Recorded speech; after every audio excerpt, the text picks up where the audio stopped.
Chapter 30, Crimson Blade. Chapter 30, Crimson Blade. Kola had long since been ready for this moment.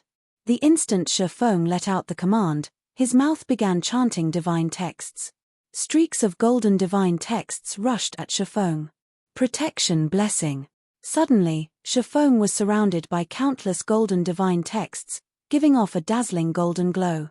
At the same time, Drowsy Sloth, at the rear of the line, continuously cast Recover and Life Prayer, pulling Shifeng's HP back up to full and returning him to his best condition. Prepare for a battering attack. Absolutely do not leave from my back. Seeing Werewolf Felt's line of sight shifting towards them, Shifeng held the abyssal blade across his chest as he commanded. Hearing Shifeng's words, everyone started to tense up. Their hearts were not courageous, to begin with. Now, their hearts started to madly beat. They were being covered in a cold sweat even before Werewolf Felt used its skill. Suddenly, Werewolf Felt moved. Its expanded chest started moving upwards, moving past its throat and to its mouth. Who? Within an instant, everyone aside from Shifeng felt their hearts stop beating. It was as if the world had turned grey and silent. The soaring birds in the sky had also turned motionless. Everyone could clearly see the multitude of grey-colored waves being emitted from Werewolf Felt's body. Streak after streak, it continuously expanded. The dark grey ripples quickly arrived in front of everyone. However, they could not move even a muscle. It was not because they did not wish to move, but because their bodies could not keep up with the speed of their thoughts. Everyone could feel that time was moving by at an exceptionally slow pace. However, everyone understood that although the movement of time appeared slow, in reality, it was moving at the pinnacle of speed. Just like absolute experts crossing swords, the moment the exchange happened, time would move exceptionally slowly. At this moment, only Shifeng slightly moved. Phantom kill. The instant the dark grey ripples arrived in front of Shifeng, his doppelganger had blocked in front of him. At the same time, the doppelganger used parry. Subsequently, the grey ripples made contact with the doppelganger. However, they were blocked by the doppelganger's parry, whereas the doppelganger himself retreated a step back. He only stabilized his body after colliding with Shifeng. Just after the doppelganger stabilized himself, another wave of ripples came smashing. The ripples passed through the doppelganger's body this time, causing his HP to instantly decrease by 300 points. Behind him, Shifeng had also received -30 damage, while the others behind Shifeng received -20 damage. However, the ripples did not stop with just one wave. When the third wave of ripples passed through the doppelganger, his body had instantly disintegrated. A damage of -100 points also appeared above Shifeng's head. Subsequently, wave after wave of dark grey ripples followed. -100, -100, -100, -100. Shifeng's HP fell time and time again until only 90 points remained. When the final wave of ripples was about to get rid of Shifeng, he used parry. Hong. Shifeng retreated a big step backward. However, he did not receive any damage. The people behind him were also unharmed. However, their HP after going through several waves of attacks did not exceed 50%. At this moment, Drowsy Sloth's Recover had only landed on Shifeng's body, pulling Shifeng's HP back to 140. Following which he used Life Payment, recovering 130 HP for Shifeng.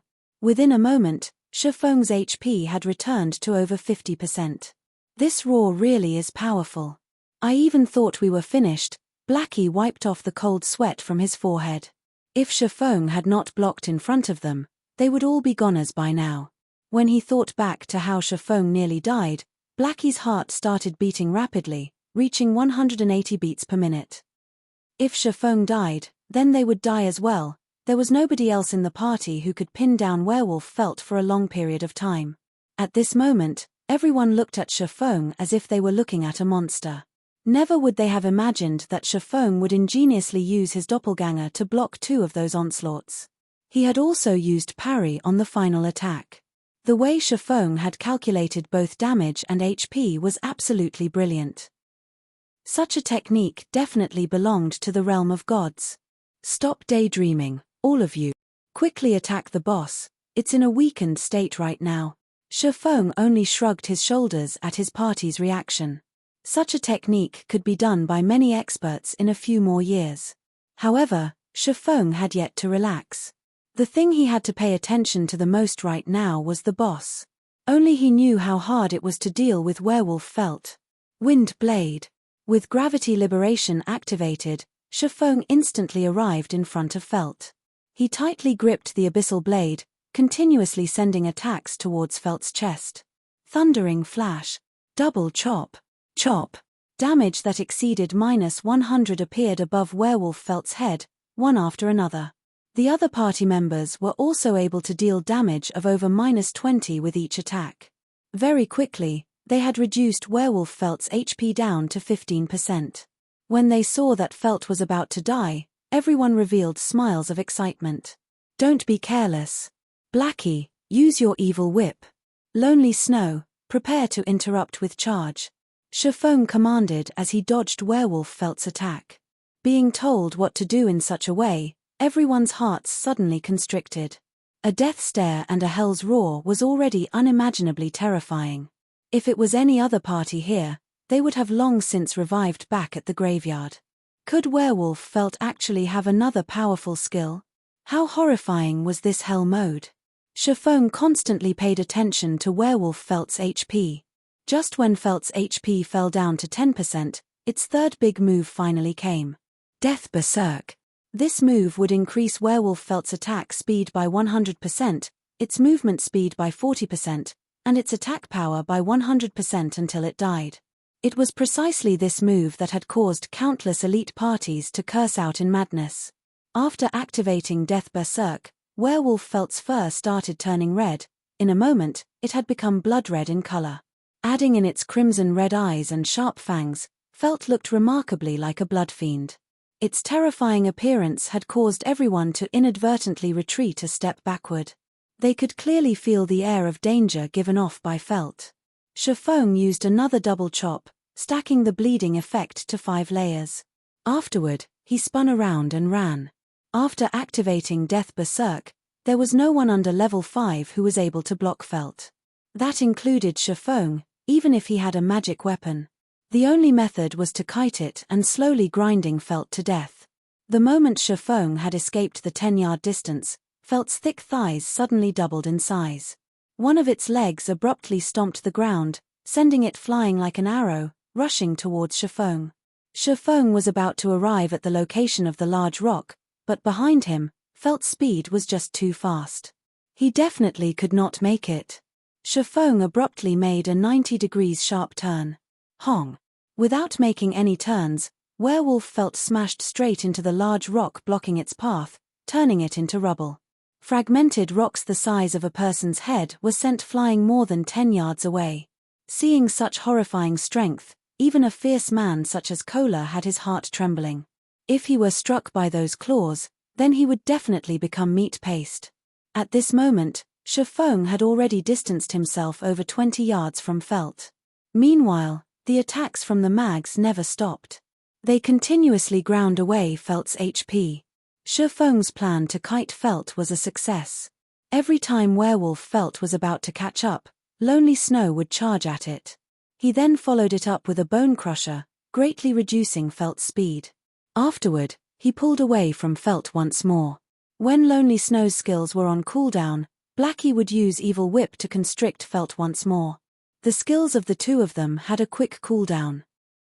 With Shifeng's occasional abyssal bind, they had formed a perfect cycle to toy with werewolf Felt without pause. 7%. 6%. 5%. 3%. Finally, when Felt only had 1% HP remaining, Shifeng abruptly turned around. Wind blade. Thundering flash. Chop. Double chop. Shifeng's single sword slashed at werewolf Felt's chest, taking away its final 1% HP. System: your party is the first to clear a Hell Mode dungeon. Rewards increased by 100%, loot increased by 100%. System: cleared Hell Mode of Deathly Forest. Rewarding 8,000 EXP. At this moment, werewolf Felt exploded, dropping out over 10 items. And amongst them, there was one that made Shifeng's eyes shine. Crimson Blade.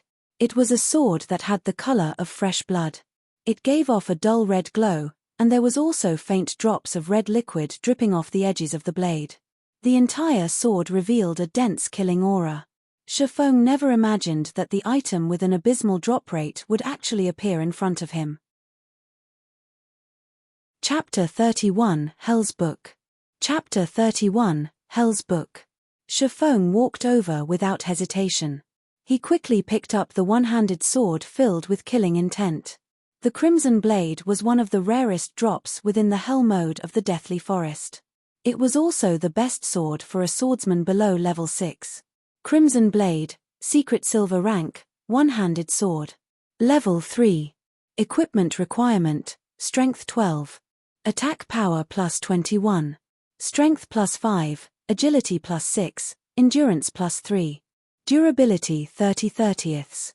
Its attack power alone could rival a level 5 two-handed bronze axe.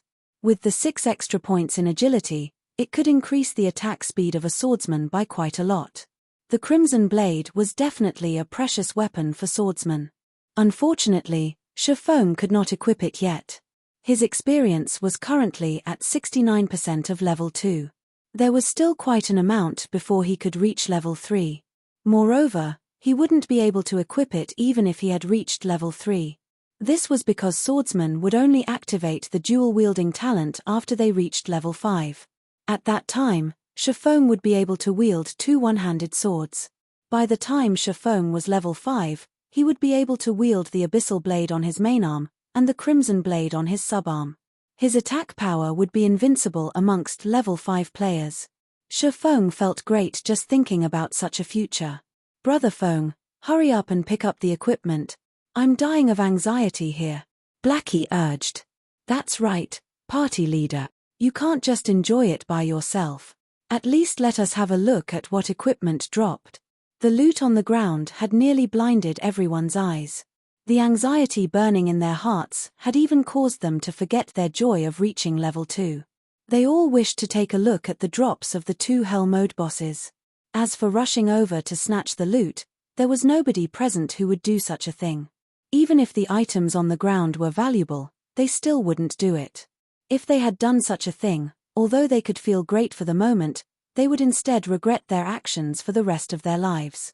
This was because Shifeng was the true treasure here. Even if Shifeng wanted all of the equipment, there would not be a single person who would refuse him. After all, the only reason they could make it to this point was all because of Shifeng. That was why everyone was just standing by the side, obediently watching instead of rushing up to fight for the loot. All right.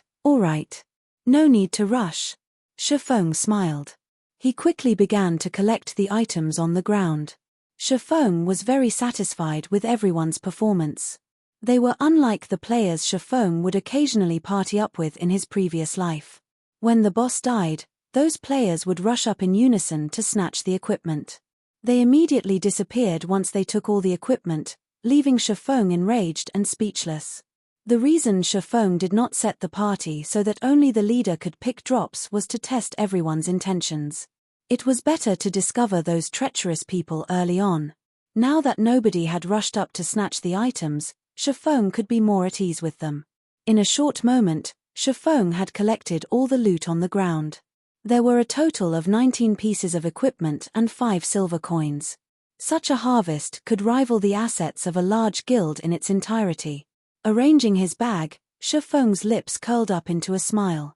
He found a forging design. Garrison armor forging design. Able to create a piece of level 3 bronze-ranked chest armor after learning the design.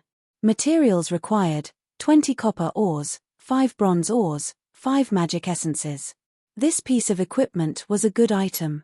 As long as a party's MT equipped it, diving into the normal mode of the Deathly Forest would become much easier. Not only did it have high defense and strength, it also increased maximum HP by 200 points. It was an extremely important piece of equipment for any MT. In Shifeng's previous life, when this equipment was released, every guild madly fought over it. They also ignored all costs to enter the Deathly Forest in order to obtain this forging design. When Blackie saw Shifeng's excited smile, his heart became even more anxious. It was needless to say for the other people, if a person's sight could kill, Shifeng probably would have died over hundreds or thousands of times by now. The items are not bad. Here, you guys have a look. Shifeng did not waste any more time. He immediately displayed the attributes of all the equipment. There were a total of 15 pieces of equipment. Amongst them, there was only a single secret silver equipment, which was the Crimson Blade. There were also 5 pieces of mysterious iron equipment and 9 pieces of bronze equipment. The bronze equipment dropped by the bosses of Hell Mode were all of the highest quality. The bronze equipment dropped by elites were far from comparable. Amongst all the equipment, after the Crimson Blade, the most valuable items were the pieces of mysterious iron equipment. Out of the 3 modes of the Deathly Forest, only Hell Mode dropped mysterious iron equipment, whereas normal and difficult only dropped bronze equipment. Blackie's luck had always been good. Amongst the 5 pieces of mysterious iron equipment, there were 2 pieces of the dark color set meant for Cursemances. The dark color set was definitely the set equipment for Cursemances below level 5. There were a total of 5 pieces in the dark color set: head, chest, legs, shoes, arm guards. This time around, the parts that dropped were the chest and shoes. These 2 items had placed a wide smile on Blackie's face. Brother Feng, I really love coming down to hell. Let's come here once every day. That way, I can complete the dark color set, and if anyone dares look down upon us at that time, I'll blast him to pieces. Blackie showed off the dark color set in his hands. After wearing the dark color set, Blackie felt himself becoming closer to an expert. His magic attack was increased to 66. A single level 3 dark arrow could take away more than half the HP of a level 1 shield warrior. If he could complete the dark color set, then a single dark arrow could one-shot a shield warrior.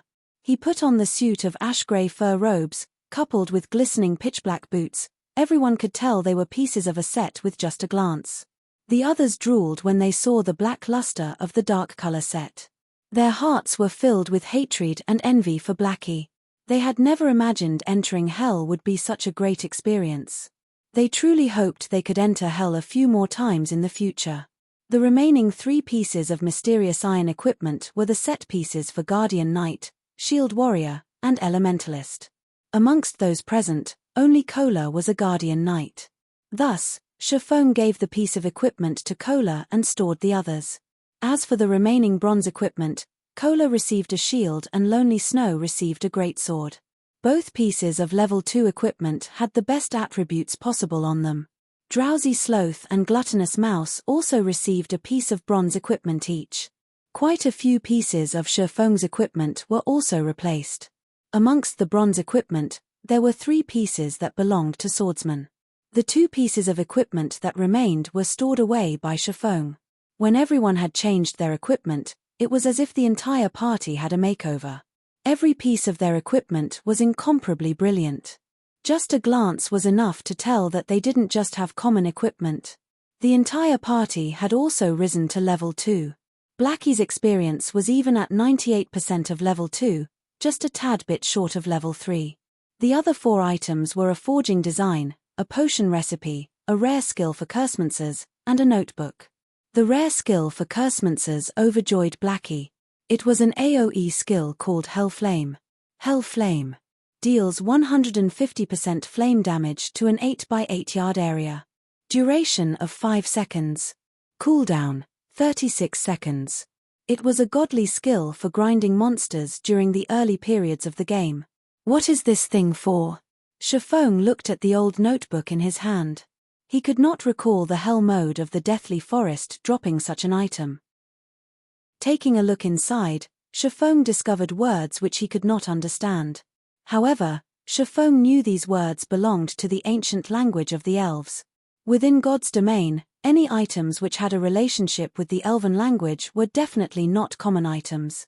Just like the Ring of Gravity, there was a string of elvish words carved onto it. They had allowed the ring to possess unimaginable powers. It seems I have to make a trip to the library. Shifeng felt this notebook was not as simple as it seemed. In his previous life, he entered the hell mode of the Deathly Forest tens of times. However, He had never seen such an item drop before. There was no such news from the other teams in the guild as well. The likelihood of the notebook dropping only on the first kill was high. If Shifeng wanted to make heads with the situation, he had to translate its contents at the library. Brother Feng, what are we going to do afterward? Grinding mobs. Blackie was eager to try out the new skill he learned. That's fine as well. We'll grind and do quests in Dark Moon Valley. The monsters there drop quite a lot of, or Shifeng said after some thought. With the forging design in hand, all that was left was to obtain the materials. However, Shifeng needed a lot of materials. Now that Blackie had Hell Flame, it should be a lot quicker to kill kobolds and gnomes. Furthermore, Shifeng knew of a few good locations where it would be suitable to use Hell Flame. Shifeng turned to look at the others, saying, "Will you guys follow us or do quests on your own?" "Big Brother Feng, how could you leave me out of grinding mobs? I've already planned to follow Big Brother Feng in the future." Kola smiled like a fool as he gently caressed his new shield. "Big Brother Feng, can we join as well?" Drowsy Sloth and Gluttonous Mouse were both high schoolers. Currently, they had their heads lowered in embarrassment. However, they did not wish to give up such a chance. Shifeng was a great expert. They would reap endless benefits if they could learn a thing or two by staying by his side. Shifeng said, smiling, "Of course you are all welcome to join." Suddenly, the two of them revealed excited expressions, both their hands clenched up in excitement. "Since nobody is opposed to it, then we will go grind in Dark Moon Valley." After finishing his piece, Shifeng called out the system panel. He selected the dungeon's party teleportation, parting with the deathly forest. Chapter 32, Stunning Invitation. Chapter 32, Stunning Invitation. There was a sea of players in front of the deathly forest. Currently, they were all gathered around the dungeon's entrance. Such a situation was due to the actions of the large guilds of Red Leaf Town. The elite teams of these large guilds had all arrived at the deathly forest. They were all prepared to challenge the dungeon. These teams were much stronger than the loosely made elite parties. Common equipment covered their entire bodies. There were even pieces of bronze equipment in the mix. That's Heaven's Crown's core MT, immovable mountain. Never have I imagined that even he would come to this place. Someone will surely clear the deathly forest this time. ChmpH, Heaven's Crown is just a third-rate guild. Look over there, even the sub-leader of Assassin's Alliance, Stabbing Heart, is here. Also, the Guardian Knight named War Soul by his side is the top 5 knight of the Assassin's Alliance. He is even stronger than the immovable mountain. The players in the surrounding area started a discussion amongst themselves. They held optimistic views towards these large guilds at clearing the deathly forest. It was to be expected, as there were over 10 guilds currently present, both large and small. Amongst these guilds, the most well-known guild would be the second-rate guild, Assassin's Alliance. Following them would be the third-rate guild, Heaven's Crown. The others were just some unknown guilds, but they still would not be looked down on. This was because a workshop stood behind every guild. These workshops hired experts. Average players could not compare to them. Each large guild wanted to build its reputation in Red Leaf Town. Conquering the first dungeon in Red Leaf Town was the perfect way to do so. Hence, all of the large guilds made ample preparations for the dungeon. They spent large sums of their assets to buy equipment and medicine. They also bought a lot of information on the deathly forest. So, they were extremely confident about conquering the dungeon. Boss waving, these guild teams have gorgeous equipment. They will definitely clear the deathly forest this time, Wordless Summer Knight commented with a pained expression. Waving slowly but surely crossed his arms in front of his chest. He nodded slightly, saying in a helpless tone, "The deathly forest is too difficult. We party wiped before we even met the boss. In the end, parties like ours only became scouts for the guilds. What's there to brag about being a guild's expert? Boss, it's not our skills that are lacking. The dungeon is just too horrifying. It has too high of an equipment quality requirement," the shield warrior, Battle to the End said in disdain. He held contempt for the guild experts deep in his heart, and he was sure only their equipment prevented them from clearing the dungeon. That's right, boss. If our party had such equipment, we would have long since cleared the deathly forest, Wordless Summer Knight confidently said. Speaking of dungeons, Wordless Summer thought of Shifeng's party. He giggled as he said, "It's not like we didn't have any gain. We've killed 2 night rabbits and even got a skill book for berserkers. Compared to that party led by Captain Noob, we're much stronger. They still haven't shown themselves. I guess they've already fled from embarrassment. It sure is a pity for Lonely Snow. If he followed the boss, then he would have been given this skill book. If he found out about it, he would regret not following us into the dungeon." That's right. Lonely Snow doesn't know how to appreciate the kindness given to him. Now, he will definitely regret not following the boss, Battle to the End laughingly said. Lonely Snow's skills are still quite good. I don't know how that noob managed to gain the favor of that expert called Blackie. However, no matter how great that expert's techniques are, with dead weight pulling him back they would still party wipe. He is probably too ashamed to show himself right now. If he had gone with us, we might have cleared the deathly forest by now. Waving slowly was silently pleased with Blackie's end. "Boss, the guilds are going to enter now," Wordless Summer said. However, just as the guilds were about to enter the deathly forest, the dungeon's teleportation gate suddenly changed color. It instantly turned from a silvery gray to a pitch-black color. There was also an indistinct skull that was roaring. The many members of the guilds couldn't help but retreat a few steps back. What is this situation? Such a question appeared within everyone's hearts. However, they quickly received their answer. 6 figures suddenly appeared in front of the dungeon's entrance. Each and every one of them was clothed in glorious garments. Just by standing there, the 6 of them caused others to feel a faint pressure, especially the cursemancer with the black-colored staff. The dark gray-colored equipment on the cursemancer was clearly a set. A single glance was enough to tell they were not common goods. The materials it was made of were much better than bronze equipment. Hey! Why are there so many people? Shifeng took a look at his surroundings, discovering these people were the elite teams of large guilds. He was slightly confused as to why all these people were blocking the dungeon's entrance. Shifeng's party members also started to panic. The pressure from being watched by so many people was no weaker than facing off against a boss monster. Boss waving, "Look. Isn't that the noob?" Wordless Summer pointed towards Shifeng. Waving slowly knitted his brows. Shifeng was not the only person he spotted, there was also Lonely Snow. He curiously asked, "How could they be here? Didn't they run away long ago?" In my view, I think they did not even enter the forest of the dungeon. They knew they could not clear the dungeon, but they were also afraid of embarrassing themselves. So, they stayed in there until now. Battle to the End laughed, but now they just happened to get caught after leaving the dungeon. Just look at how ugly Lonely Snow's expression is. Ha ha ha. As expected of a noob, he doesn't even have the courage to enter the dungeon. Waving slowly but surely felt Wordless Summer Knight's words made sense. If not, how could Shifeng's party have returned safely?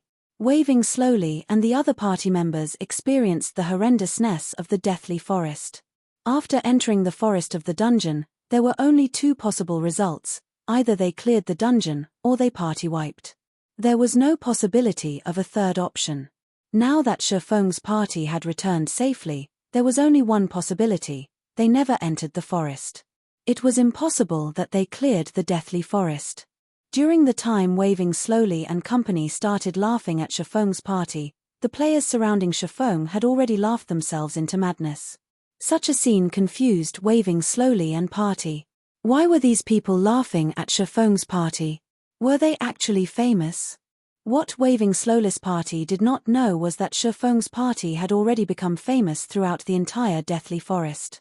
Shifeng's party mainly consisted of level 1 noobs, yet they entered the hell mode of the dungeon. There was no action more foolish than this. It would be hard for others not to notice such an action. As they say, bad news has wings. Ha ha ha, that exotic player is back. I actually admired him for entering the hell mode of the deathly forest, but he was just a coward. I can't take it anymore, my stomach hurts too much from laughing. The players surrounding Shifeng's party understood their actions. They had foolishly entered the hell mode of the dungeon, so they could not enter deep into the dungeon. Instead, they stayed around the dungeon's entrance and looked for a time to leave the dungeon in secret. Unfortunately, even God would not help them. They coincidentally left just to be seen by the many guilds. Brother Fong, what's wrong with these people? Blackie looked at the laughing players laying on the ground. Scratching his head, he asked with an odd tone, did their brains go bad? Why are they holding their stomachs and laughing on the ground? Who knows? Maybe their brains had a cramp. It seems we shouldn't play God's domain too long, especially for the first time. Shifeng did not think their appearance had any relation to the actions of these people. We better leave. This is just giving me the creeps. The other members of the party nodded in agreement. The players in the Deathly Forest were truly strange. Big brother, please hold on for a moment. Just as Shifeng's party was about to leave the dungeon's entrance, a ringing voice entered everyone's ears. Taking a look at the voice's origin, a beautiful and pure maiden dressed in a pure white mage's robe was seen walking towards Shifeng's party. Shifeng recognized this person. She was Star Moon Kingdom's top 100 cleric, Xiao Yue. Xiao Yue walked to Shifeng with an embarrassed look, a blush appearing on her tender white cheeks. She whispered, "Nice to meet you. I am Xiao Yue of Ouroboros. We met before entering the dungeon. Our party's leader wishes to have a chat with you about the Deathly Forest's dungeon. I wonder if you would be interested in sharing." Chapter 33, Changing from Arrogance to Humility, 1. Chapter 33, Changing from Arrogance to Humility, 1. Xiao Yue's appearance shocked everyone present. Every player present knew who Xiao Yue was. After all, she was the goddess party mate. Coupled with Xiao Yue's beauty and purity, she was firmly implanted in everyone's memories. However, why would such a pure maiden invite a noob? Furthermore, what was harder to imagine was the person who invited the noob was not Xiao Yue, but the goddess, Gentle Snow. Who was Gentle Snow? She was the publicly acknowledged snow goddess in the virtual gaming world. There were countless Mr. Perfects who wanted to approach her. There was even a trust fund baby who had offered 10 million credits just to have a meal with Gentle Snow. However, that person did not even receive a word from her. Scram. That trust fund baby was naturally enraged. Thus, he sought to get revenge and turn Gentle Snow into his possession. Yet, a few days later, this trust fund baby was dumbfounded. His father, a self-made wealthy man, suddenly became a poor pauper. All of his father's properties had, within a night, become someone else's possession. When the trust fund baby's father found the cause, he nearly beat his son to death. From then onwards, everyone finally knew the dreadfulness of Gentle Snow. However, Gentle Snow's fans had further increased in number after this incident. Gentle Snow was like a true goddess from the legends, divine and inviolable. Such a goddess had actively invited such a noob. How could it not shock people? Currently, everyone was no longer in the mood for laughter. There was only envy and displeasure. What virtue and ability did a noob have to be invited to chat with the goddess? Damn, this noob must have some dogshit luck. Why him? I'm so handsome, yet the goddess won't even speak a word to me. I, Jade Wintry, am an expert in God's domain, but why won't the goddess come have a chat with me? Could it be that I am too handsome? Or does the goddess prefer a wilder type? The goddess must want to understand the situation inside the Hell Mode dungeon. That's why she looked for him. I never imagined even noobs would have such benefits. If I had known earlier, I would have also entered Hell Mode once. Everyone started their own discussions. They glared at Shifeng, having thoughts of disdain and envy towards him. They could not help but want to kill him right that instant. Boss waving slowly, I didn't hear wrong, right? That noob actually received an invite from the goddess. I must have heard wrong. Wordless Summer Night pinched his thick cheeks, saying with a foolish expression, "It should be right." However, the goddess must have something she wishes to ask. He was only lucky, that's all. The prideful waving slowly deemed Shifeng being able to chat with the goddess was all just due to his luck. Battle to the end nodded his head to the side, agreeing to waving slowly but sureless opinion. Gentle Snow was an existence they had looked up to. They were people of completely different worlds. Not to mention having a chat with her, they had already felt incredibly lucky just by being in the deathly forest with Gentle Snow. Just when everyone thought Shifeng would smugly agree to the invitation, Shifeng had instead given a contradictory answer. Not interested. I'm in a rush for time. Shifeng turned around and left immediately after responding. He did not care about Xiao Yue in front of him at all, and he cared even less about Gentle Snow's invitation. Now that the forging design was in his hands, he only lacked ore.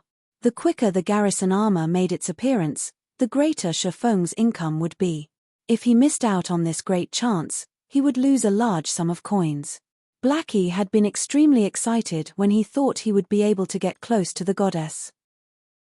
Shifeng's answer, however, nearly drove him to madness. There must be a mispositioned nerve inside Shifeng's brain to reject the invitation. It was not just Blackie who was dumbfounded, even Xiao Yue was shocked motionless. It was the first time she met a man who actually rejected Sister Snow's invitation. Many men begged for such an invitation, yet all of them remained empty-handed. Could this man be a fool? Let's go. What are you daydreaming about? He turned and asked his motionless party members when Shifeng discovered nobody following him. Brother Feng, that's an invitation from the snow goddess. Won't you think about it some more? Blackie requested. His mind was bordering insanity right now. At the same time, his heart continually prayed for Shifeng to agree quickly. Such a great chance would be impossible to come by in the future. I've already said I don't have the time, Shifeng responded with a smile. Shifeng became speechless when he looked at Blackie's prayerful eyes. No matter what, Blackie's reverence for the snow goddess would not change one little bit. Currently, Gentle Snow and Zhao Yueru walked over. Clad in a silvery white plate armor, Gentle Snow was undoubtedly the focus of the entire deathly forest. Everyone's eyes were glued to her perfectly curved body, their mouths drooling. Nobody had imagined Gentle Snow would personally make an appearance. Everyone's envy and hatred for Shifeng grew even more. You can be at ease. I will not waste too much of your time. This piece of bronze equipment can be your compensation. Gentle Snow carefully watched Shifeng. She discovered Shifeng was indeed different from other people. Although Shifeng had a typical appearance, his body gave off a calm and steady feeling. There was also a faint murderous aura radiating from his body. Such temperament could only be honed after experiencing countless life-or-death battles. Snow. Zhao Yueru was shocked. She never thought Gentle Snow would think so highly of Shifeng. Her beautiful eyes unwillingly turned towards Shifeng. Her brows slightly creased, and she said in a contemptible tone, I don't think this fellow is worth a piece of bronze equipment, a piece of grey equipment at best. They had already been respectful by inviting Shifeng over for a chat. However, not only did Shifeng not appreciate their kindness, he even rejected them immediately. If someone else received such an invite, they would have long since come running over to fawn over them. It was the first time Zhao Yueru met such an unattractive man who took such an action. She firmly believed Shifeng had some scheme in his mind and there was nothing good about him. No need for the bronze equipment.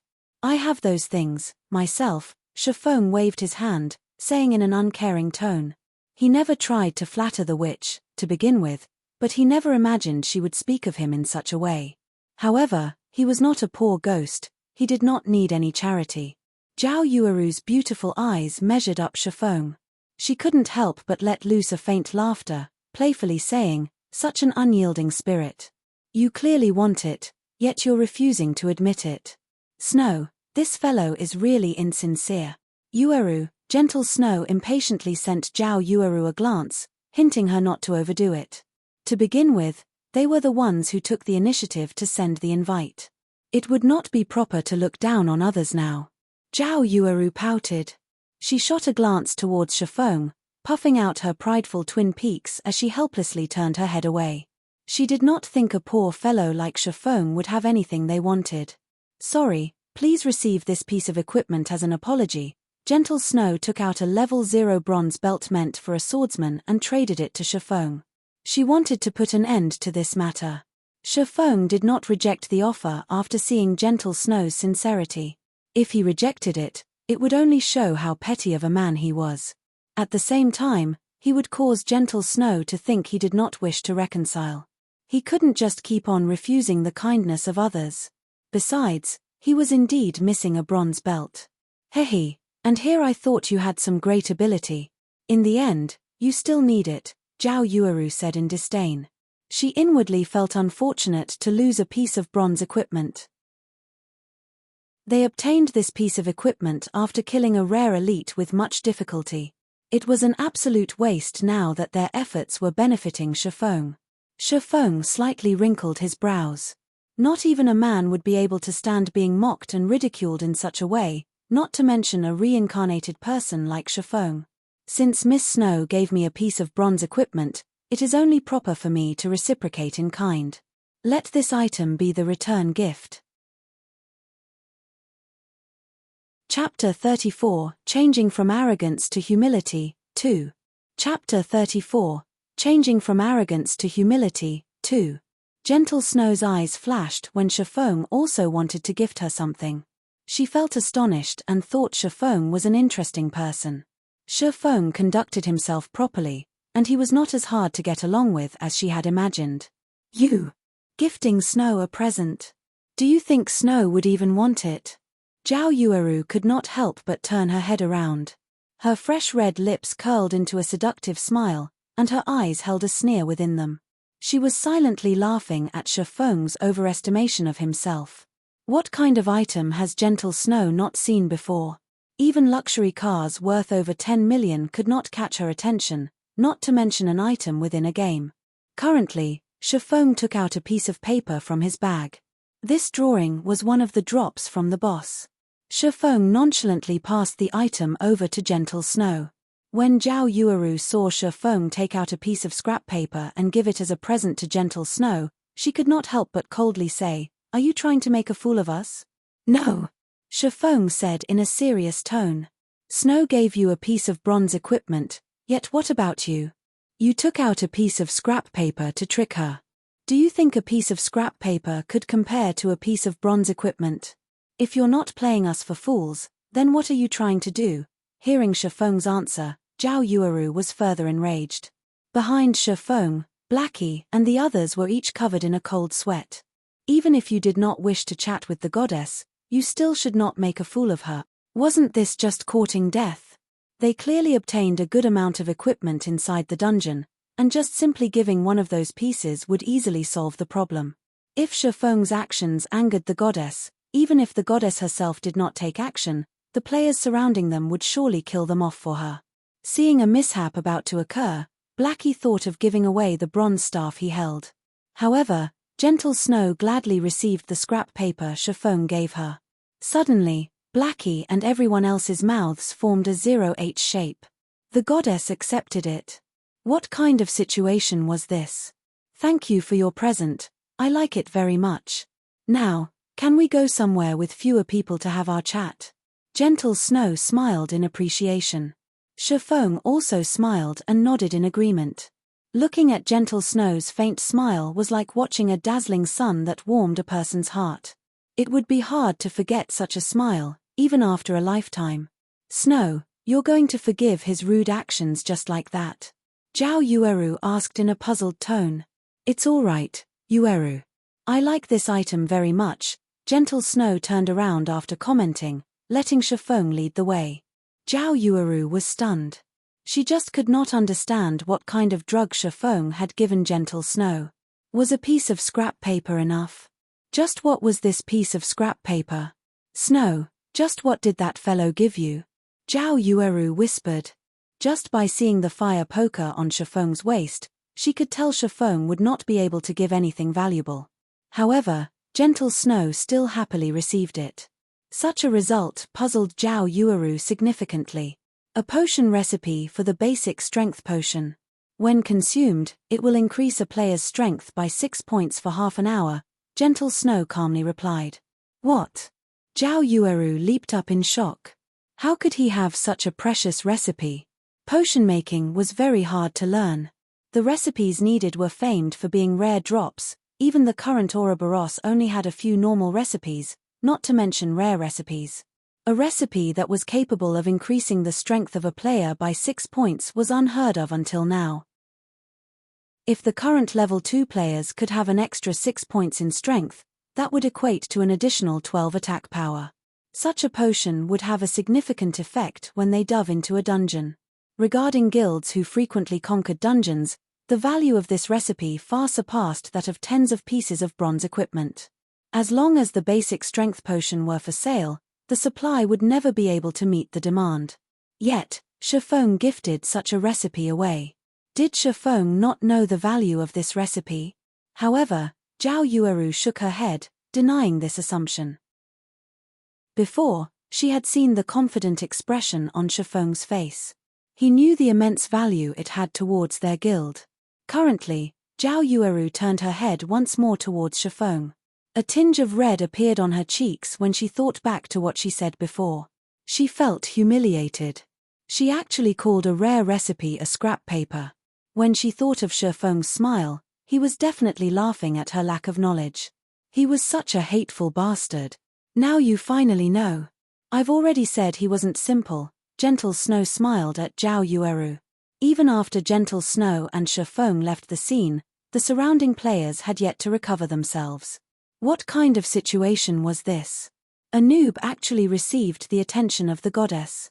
Was this person really a noob? Boss waving slowly, that noob left with the goddess. Wordless Summer Night was very upset. After watching the goddess being very courteous with Shifeng, even an idiot could tell Shifeng was not that simple. Don't mind it. I've heard from others that the noob entered the hell mode of the Deathly Forest. The snow goddess must have intentionally invited him to learn about the difficulty of hell mode. Waving slowly did not believe that he would misjudge a person. Shifeng was definitely a noob. He must have just been incredibly fortunate. Before, he managed to gain the favor of an expert. Now, he also somehow managed to obtain the favor of the goddess.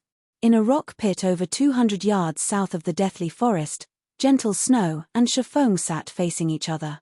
Surrounding them was a beautiful scenery and gurgling streams. As for the others, they stood to the sides.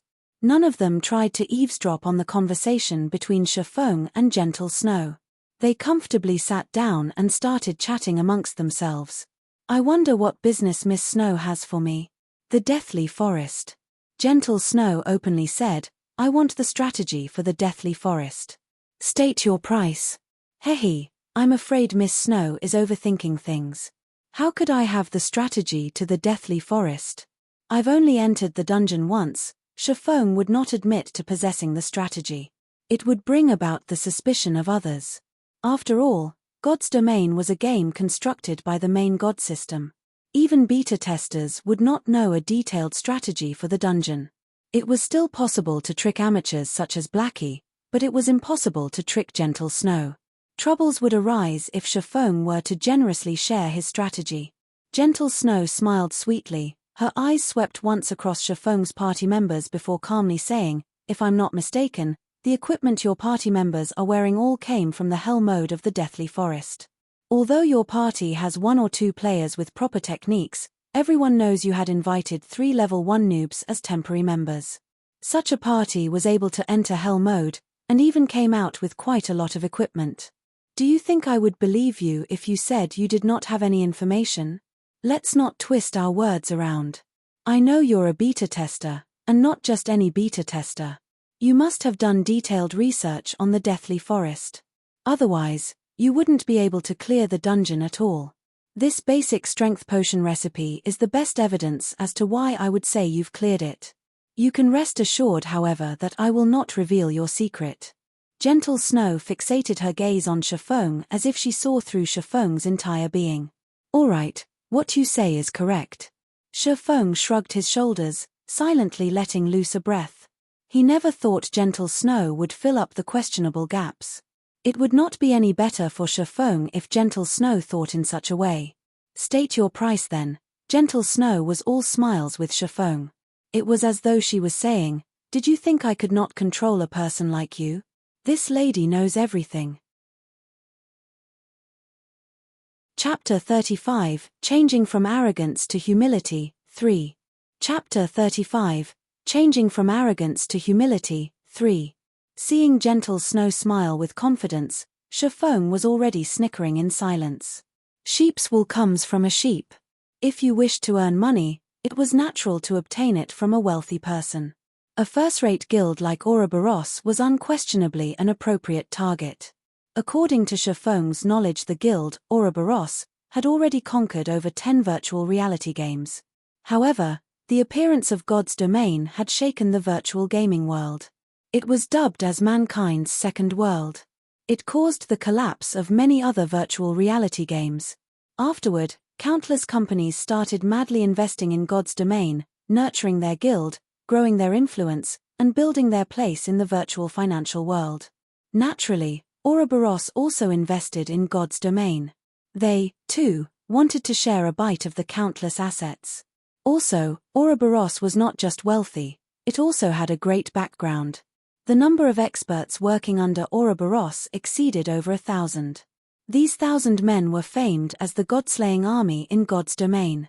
The existence of these 1,000 experts allowed Ouroboros to establish a large virtual empire.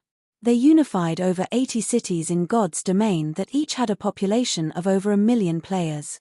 Ouroboros was a true tyrant in God's domain. During Ouroboros' peak, it was the equivalent to the entire Star Moon Kingdom. As for Shadow, it had only established 10 cities that did not have populations exceeding 1 million players. In such a way, Ouroboros had become a peerless tyrant in the real world. Their position was truly unimaginable. It should be known that Star Moon Kingdom was a relatively large kingdom, even amongst the hundreds present in God's domain. It was at the upper middle ranks.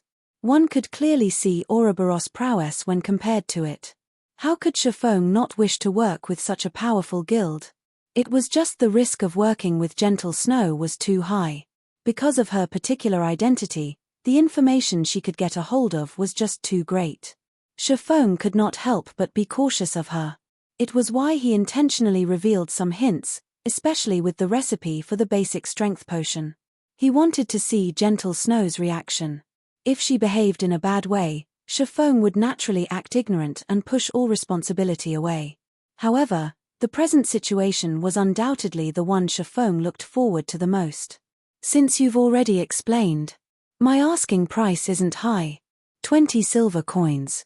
Shifeng calmly stated. To a small guild of current times, 20 silver coins would already be their entire fortune. Even a 100-man money farming group would need 2 to 3 days to collect such an amount. Zhao Yueru sucked in a cold breath, nearly jumping up when she heard Shifeng casually ask for 20 silver coins. She stared at Shifeng, furiously saying, "Why don't you just rob someone? That would be a faster way." "I would do it if I could get that much money," Shifeng said with a smile. "You should know there is a lot of skill books, weapons, and equipment for players inside the Deathly Forest. They can quickly increase the strength of players. If you could conquer the Deathly Forest a step earlier, the benefits it would bring towards future developments go without saying. Can't you make it a little cheaper? 20 silvers. Even we, Ouroboros, can't simply take out that much money." Zhao Yueru thoroughly disliked Shifeng now. However, when she thought about the importance of the Deathly Forest, she still used a softer tone to speak to Shifeng. "Sorry, but no negotiations. If you don't agree to it, then I can only consider working with some other guild." Shifeng remained firm with his decision. He had been very sincere in dealing with Gentle Snow. If it was still not possible, he could only consider the Assassin's Alliance. The Assassin's Alliance was wealthy and imposing. Before, they spent over 20 silvers to buy Shifeng's level 5 bronze shield. "I understand. 20 silvers then. However, we need some time to collect the money. After all, our Ouroboros area of influence isn't in White River City, but at the capital, Star Moon City. There are only a few Ouroboros members close to White River City. Give me a day's time, take these 7 silvers as a deposit. I will compensate you with 15 silvers a day later." Gentle Snow had never imagined Shifeng's appetite would be so great. 20 silvers was still a lot to her. However, The importance of clearing the deathly forest was too great. They had to grasp it as soon as possible. At the same time, Gentle Snow knew that silver coins were precious during the early periods of the game. Hence, she had given a little more to Chifeng as interest. All right. Here is the map of the deathly forest, and also the things you need to pay attention to when fighting against the boss. Chifeng also knew what Gentle Snow had said was true. Wanting to gather 20 silver coins would not be easy. Ouroboros did not have as great of influence in White River City as the Assassin's Alliance did. Chifeng sent mail to Gentle Snow containing detailed introductions to the deathly forest. With Gentle Snow's abilities, they should be able to clear normal mode easily. Gentle Snow looked at the strategy she received for the deathly forest. Her heart slightly shook only after a slight glance.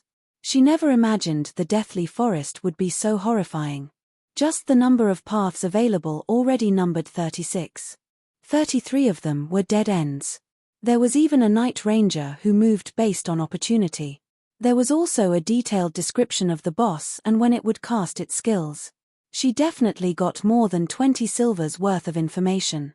If she sent others to explore the paths bit by bit, the cost would exceed 20 silvers. Suddenly, another change occurred to Gentle Snow's perception of Chifeng.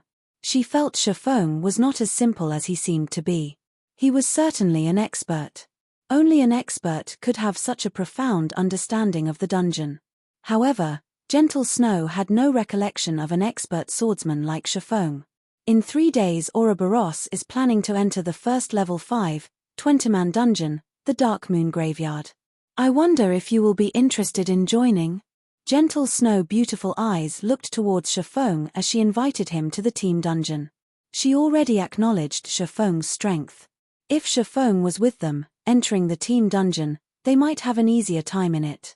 From a side, Blackie looked at Chifeng with dumbstruck eyes. His admiration for Chifeng had already reached the level of worship. He never imagined Chifeng would be so awesome as to conquer the snow goddess in a few moves. The goddess even wished to invite him to raid a dungeon. How great of an honor was this? There were countless men who dreamt of raiding a dungeon with the snow goddess. However, Zhao Yueru became irritated after hearing Gentle Snow invite him. Chifeng was but a beta tester. At most, he had experienced God's domain a few more days than they did and had a deeper understanding of the deathly forest. However, the 20-man team dungeon had only opened after the game's official release. It did not exist during the beta test, so there was no way for Chifeng to know anything about it. Also, Chifeng wasn't some powerful expert. What point would there be in inviting him? He would just be wasting a slot in the dungeon. Chifeng entered a thought. There were a lot of good items that dropped from a 20-man dungeon. It had been particularly true for the Dark Moon Graveyard, which dropped a lot of worthwhile equipment for swordsmen. The attributes of the equipment from that dungeon were also much better than the ones obtained from wild bosses. However, Chifeng was not able to organize a 20-man party, so it wouldn't be a disadvantage to join Gentle Snow for a round. Alright, but leave a few spots for me. Also, all swordsman equipment and forging designs must belong to me, Chifeng answered with a nod. Can't you be a little more humble? Zhao Yueru looked at Chifeng, pouting. She felt Chifeng was going too overboard. If Gentle Snow had asked anyone else, they would have readily agreed, even going as far as to forego getting any equipment. Chifeng, however, even wanted priority over equipment. He was not courteous with them at all. Gentle Snow did not imagine Chifeng was truly different from the other people. He did not play around with his words. However, it was interesting that he would say whatever he wanted. Following which, Gentle Snow looked towards the party members behind Chifeng. Although they were noobs, their equipment was all of good quality. They could barely manage in the 20-man dungeon. Thus, Gentle Snow said, "Fine. Let's add each other as friends then. We'll be in touch when the time comes. Alright. You can just contact me a few hours before raiding the dungeon. I'll arrive on time." Chifeng accepted Gentle Snow's friend request. Subsequently, Chifeng and his party members left the small rock pit, heading towards Dark Moon Valley. When the group passed through the Deathly Forest's dungeon, Stabbing Heart of the Assassin's Alliance abruptly called out to Shifeng. Brother Yi Feng, I nearly failed to recognize you. I never imagined you actually knew a big shot like the Snow Goddess. You must not forget a brother like me in the future, Stabbing Heart jokingly said as he walked towards Shifeng. Nonsense. I just happened to meet with Miss Snow by chance, Shifeng replied with a smile. Brother Yi Feng, you are too humble. Based on your strength, you are absolutely worthy of becoming friends with the Snow Goddess. After all, both of you are experts of the same level. Stabbing Heart thought Shifeng was very humble. It was no wonder he was such a great expert. The way he conducted himself was different than ordinary people. Stabbing Heart wanted to befriend Shifeng even more now.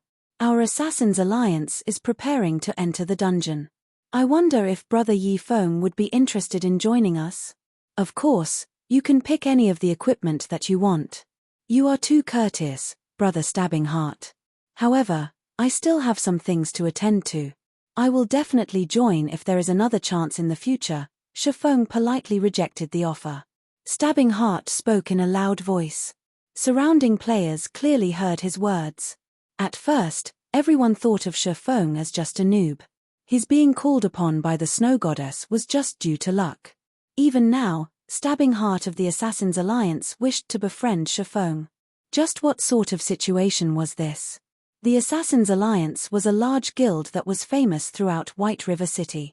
As the sub-leader of the guild's elite group, Stabbing Heart would not need to interact with normal players at all. However, he tried to befriend Shifeng. Shifeng had actually rejected him. Shifeng was just too domineering. If someone were to call Shifeng a noob, nobody would believe them. There was something strange about the situation. Everyone guessed that Shifeng must be a hidden expert that normal players did not know of. Otherwise, why would big shots try to meet Shifeng one after the other? Boss waving, that Stabbing Heart actually tried to befriend that noob. I'm not dreaming, right? Wordless Summer Night was shocked. Was this Shifeng really the noob they met before? Waving slowly but surely was currently upset in his heart. Initially, his heart still held hope that Shifeng was just a noob. Now, however, that hope was utterly destroyed by Stabbing Heart. Shifeng was not a noob.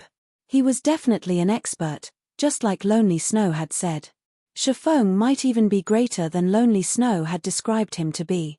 If Lonely Snow followed Shifeng, then his future would certainly be filled with boundless prospects. On the other hand, they had chased Shifeng away. They had missed a great chance for them to befriend an expert. Boss, why don't we go over and apologize?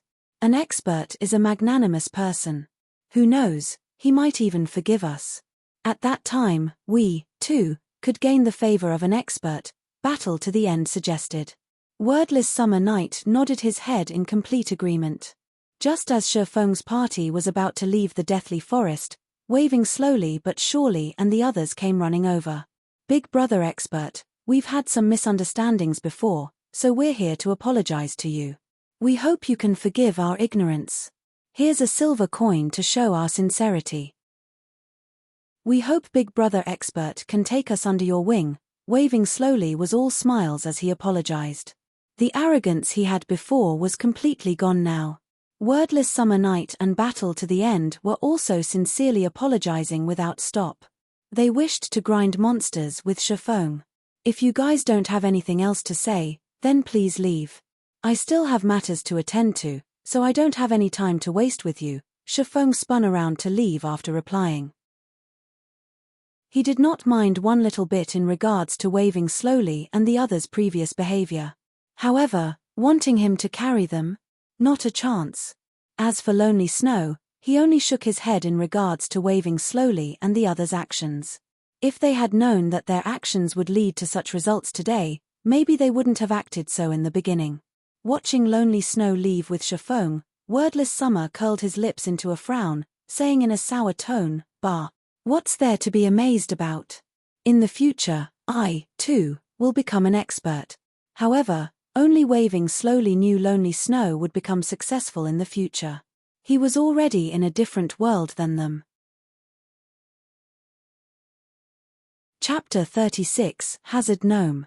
Chapter 36, Hazard Gnome. Underscore. Underscore. After leaving the deathly forest, Shifeng's party rushed towards Dark Moon Valley without rest. At the current stage of the game, many players had already risen to level 2. Aside from raiding the dungeon at the Deathly Forest, they would stay in Brook Hills to kill level 2 cheetah cubs. Only a few experts would go to the level 4 area, Dark Moon Valley, to level up. However, along with the increase in player levels, it wouldn't be long before Dark Moon Valley would become occupied. After spending over half an hour returning to Dark Moon Valley, the scene they met with was the same as what Shifeng expected.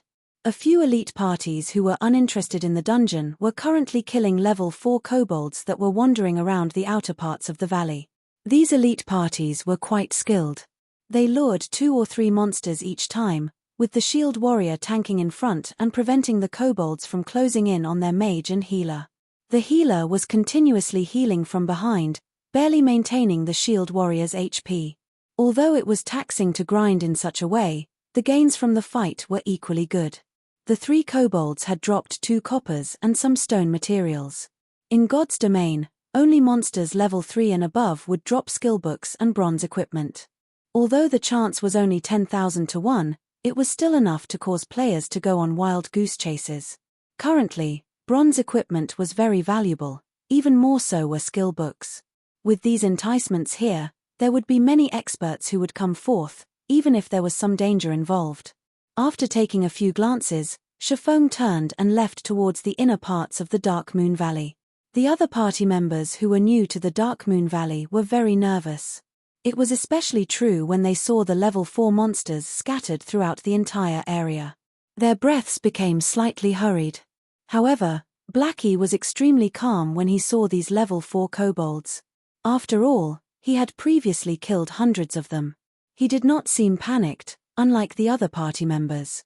He simply followed Shifeng, entering the deeper regions of the valley.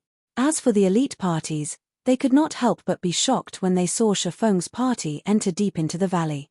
They had never imagined the newcomer party would have such courage. There were very few players currently present in Dark Moon Valley. It had yet to be completely developed, so there were a lot of kobolds in the middle of the valley. The deeper one headed towards the center, the greater the number of kobolds. There would even be groups that consisted of 10 or more kobolds. Grinding monsters there was just too dangerous. The lowest number of kobolds they had to face was at least 4 or 5. It was not worth risking an unwarranted death. Unfortunately, these people did not know Shifeng was more insane than they previously thought. Shifeng did not just enter the deeper regions of the valley. Instead, he went towards the core of the Dark Moon Valley. There was a good location to grind monsters there. Not only was there a large number of monsters, but their respawn rate was quick as well. Most importantly, the drop rate therefore was high. Regarding understanding, Shifeng was like the local god of the area when it came to the Dark Moon Valley. Be it the location of the monsters, the number of monsters available, or their respawn time, Shifeng had spent countless hours researching in his previous life. His goal at that time was to increase the grinding speed of his party, all to improve his position within Shadow. Life was truly fascinating. Shifeng's sacrifice towards Shadow in his previous life had currently turned around to help himself instead.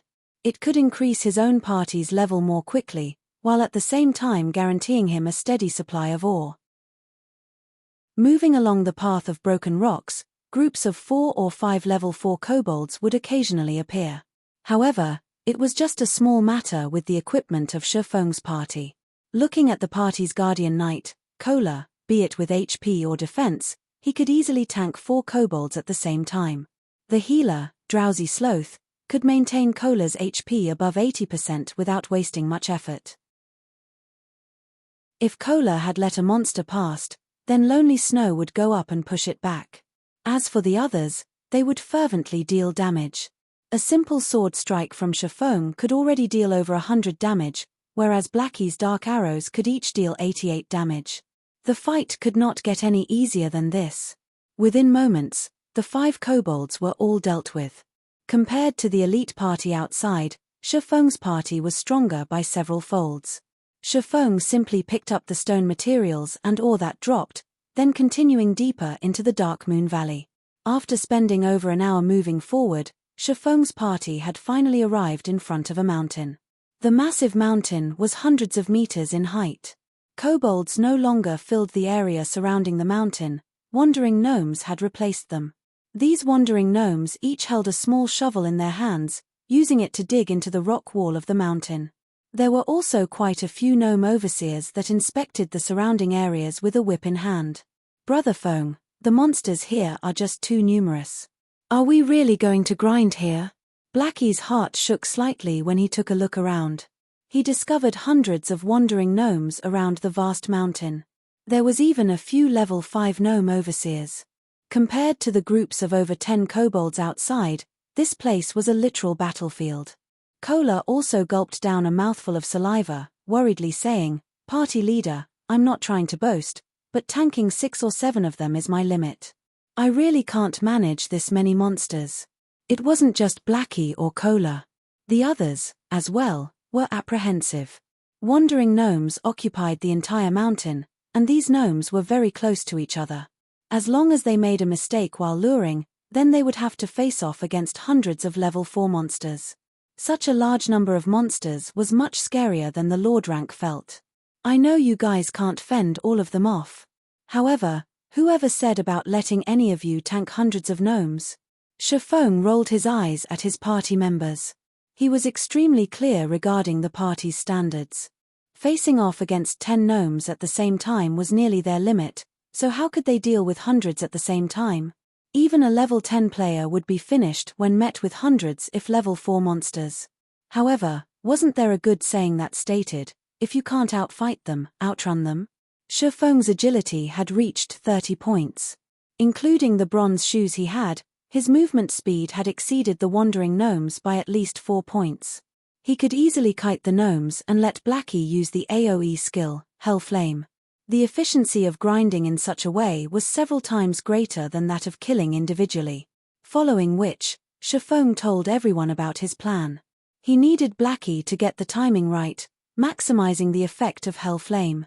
As for the others, they were responsible for taking out the gnomes with low HP. When Shifeng had chosen his position, he grabbed a handful of stones and rushed towards the nearby gnome overseer. Just as Shifeng approached the 20-yard distance, the overseer had started yelling loudly. Its screams attracted the attention of many of the surrounding wandering gnomes. Shifeng waited first for a moment, avoiding the whip of the gnome overseer and allowing the wandering gnomes to continuously gather. When about 30 gnomes had gathered, Shifeng turned around and ran in the opposite direction. Afterward, he threw a small stone that struck another gnome overseer. The overseer who was struck loudly bellowed, bringing along over 20 of its brethren and rushing at Shifeng. Within moments, Shifeng had lured over 60 monsters. However, Shifeng was not yet satisfied. He started circling the mountain as he lured monsters, and within 5 minutes, there were hundreds of wandering gnomes and more than 10 gnome overseers chasing behind him with all their might. Unfortunately for them, Shifeng's equipment was just too good. His speed was 30% greater when compared to the gnomes. Including Shifeng's extraordinary techniques and control over his body, he was able to toy with the gnomes whichever way he wanted. Blackie, get ready to cast, Shifeng reminded. All right. Blackie was extremely excited. This was his first time using AoE magic, so he did not know what kind of effects it would have. Subsequently, Blackie's fingers started gesturing in midair. Brilliant magical seals started appearing, forming into a dazzling magic circle that gave off a peerless aura. As Blackie spat out the last syllable, the land shook. Jade-green flames rushed to the sky, devouring the entire gnome army. A field of damages over 100 had appeared. Within 5 seconds, every gnome chasing after Shifeng received over 200 damage, their remaining HP less than half.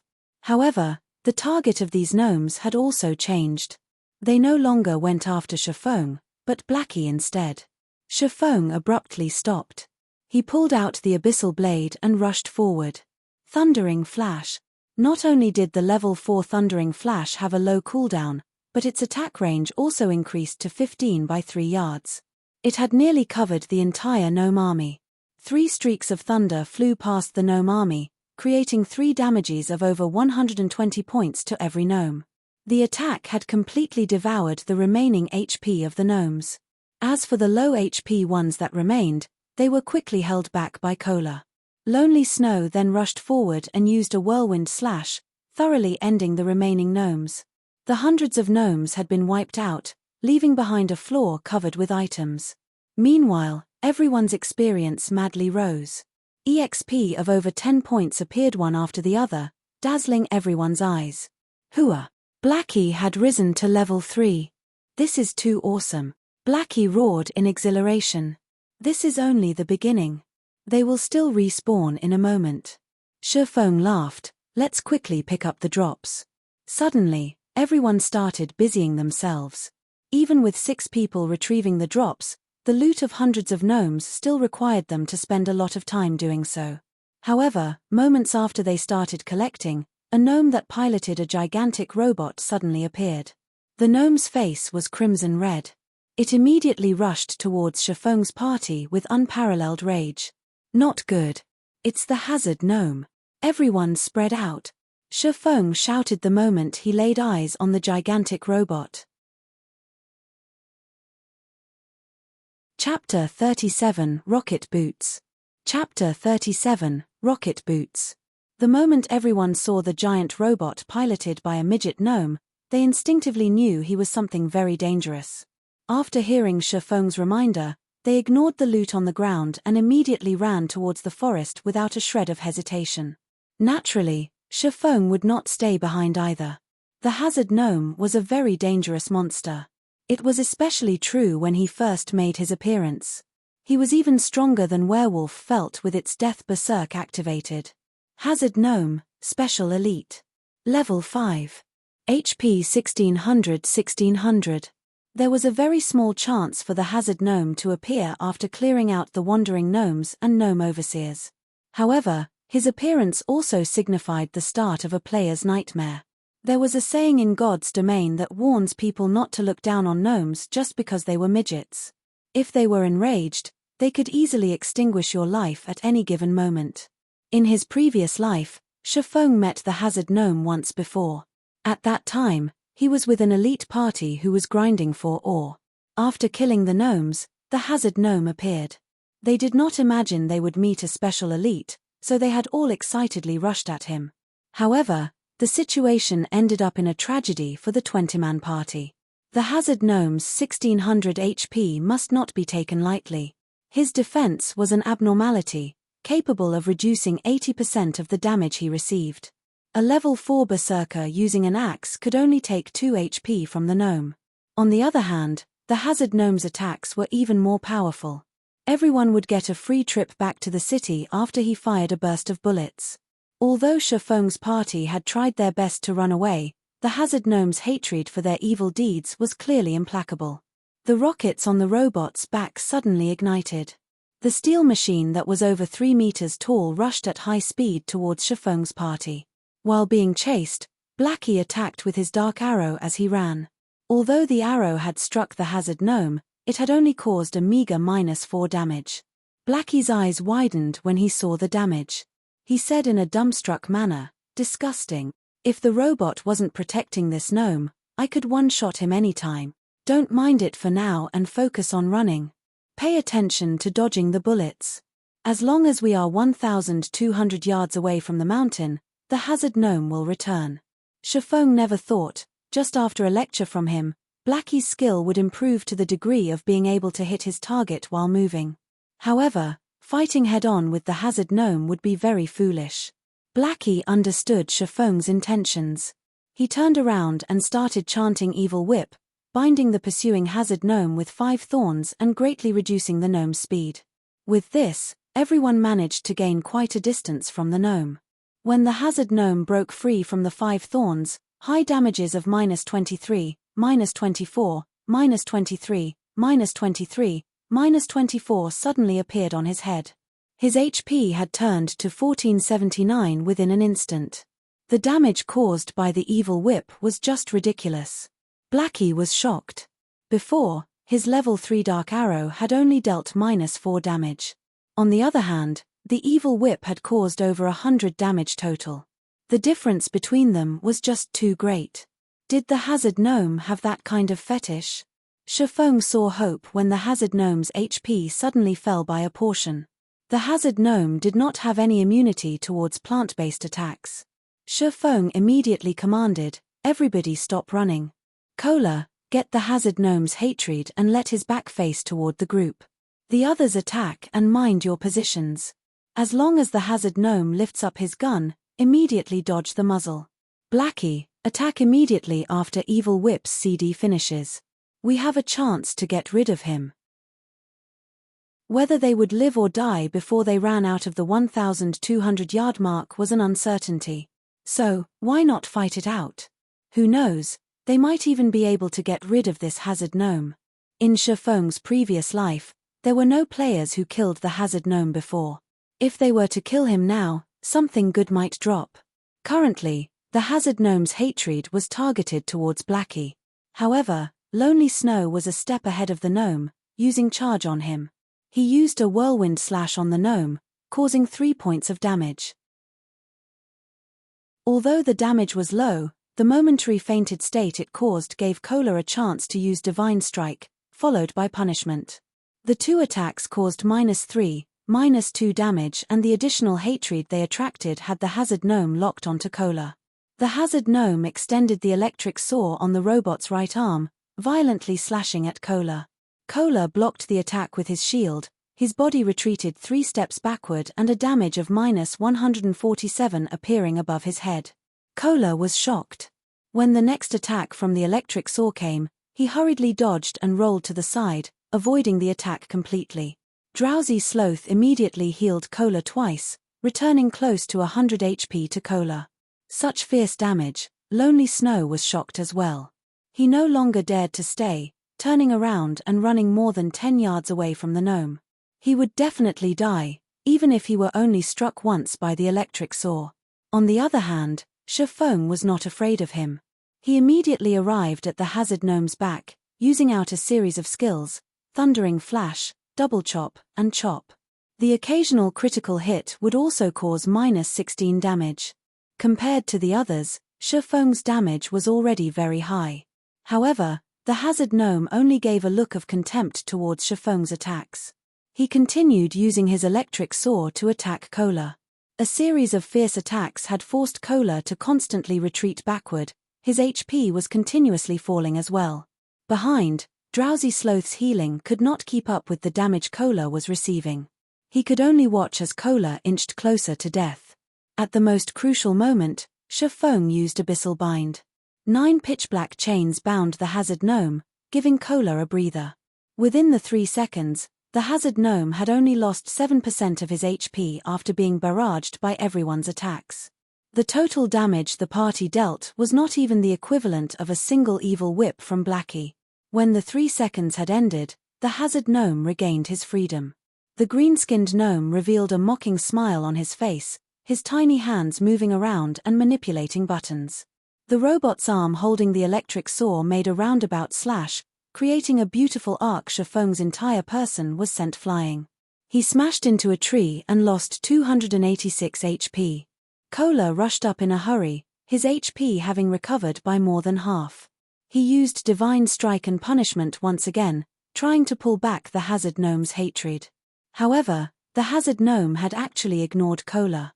Instead, he lifted the gun in his left hand, aimed it and fired a burst of bullets at Shifeng.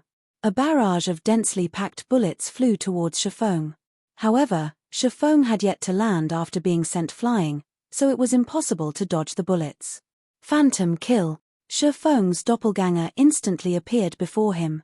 The doppelganger waved his blade, continuously blocking the bullets. Meanwhile, Shifeng had already activated gravity liberation.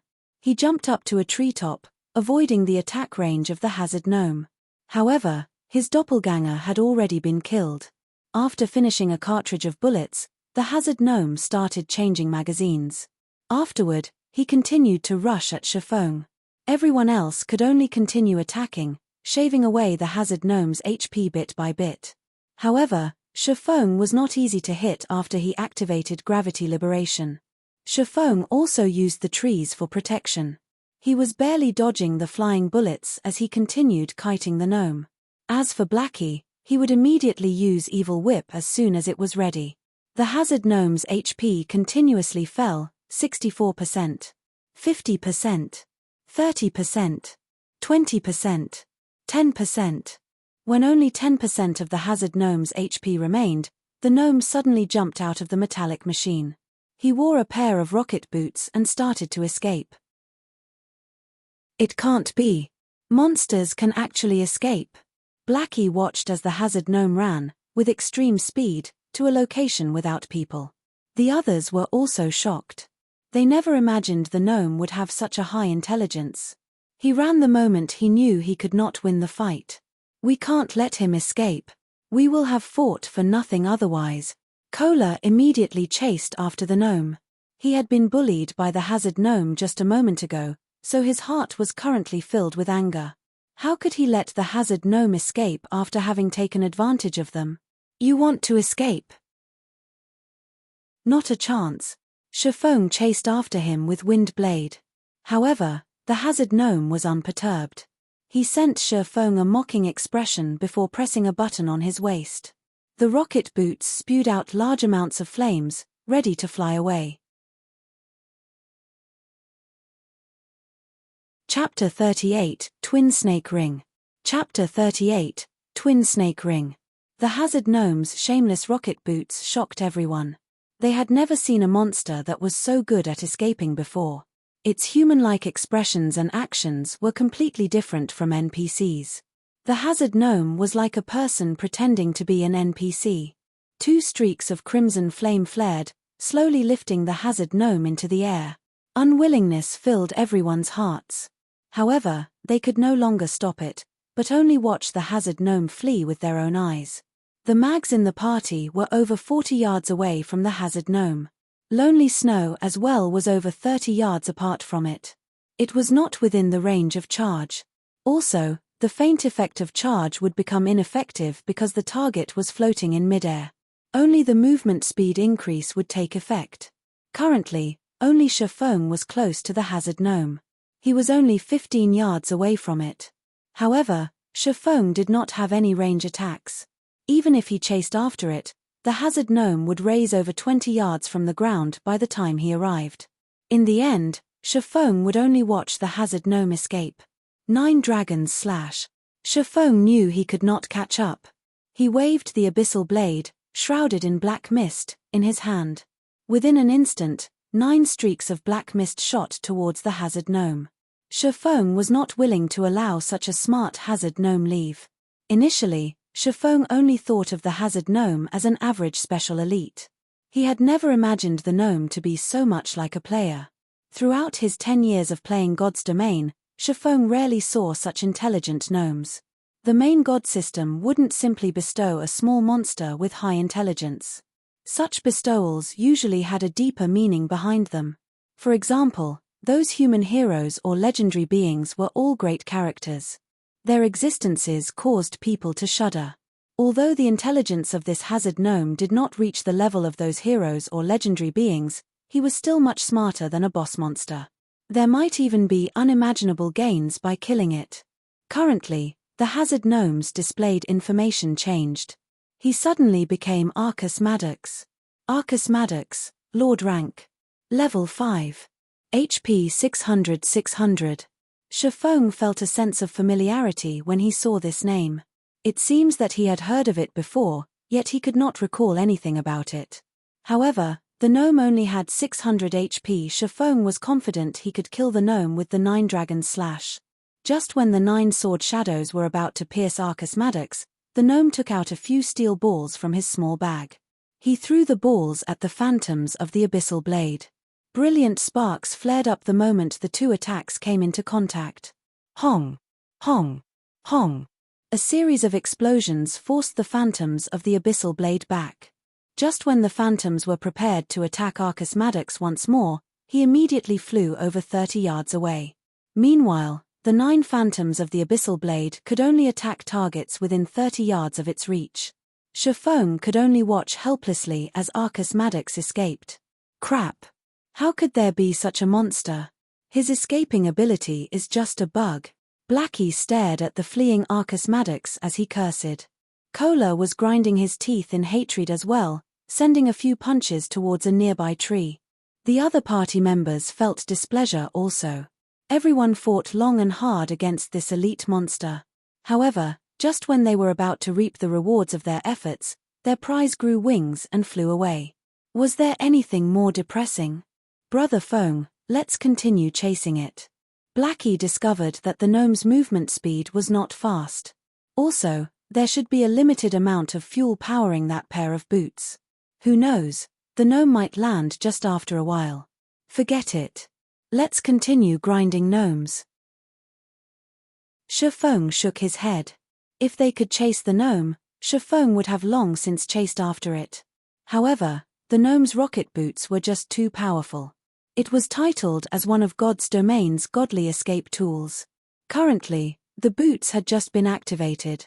Its speed would abruptly increase in a moment, and the gnome would disappear in the blink of an eye. It would be an impossible task if they wished to find the gnome.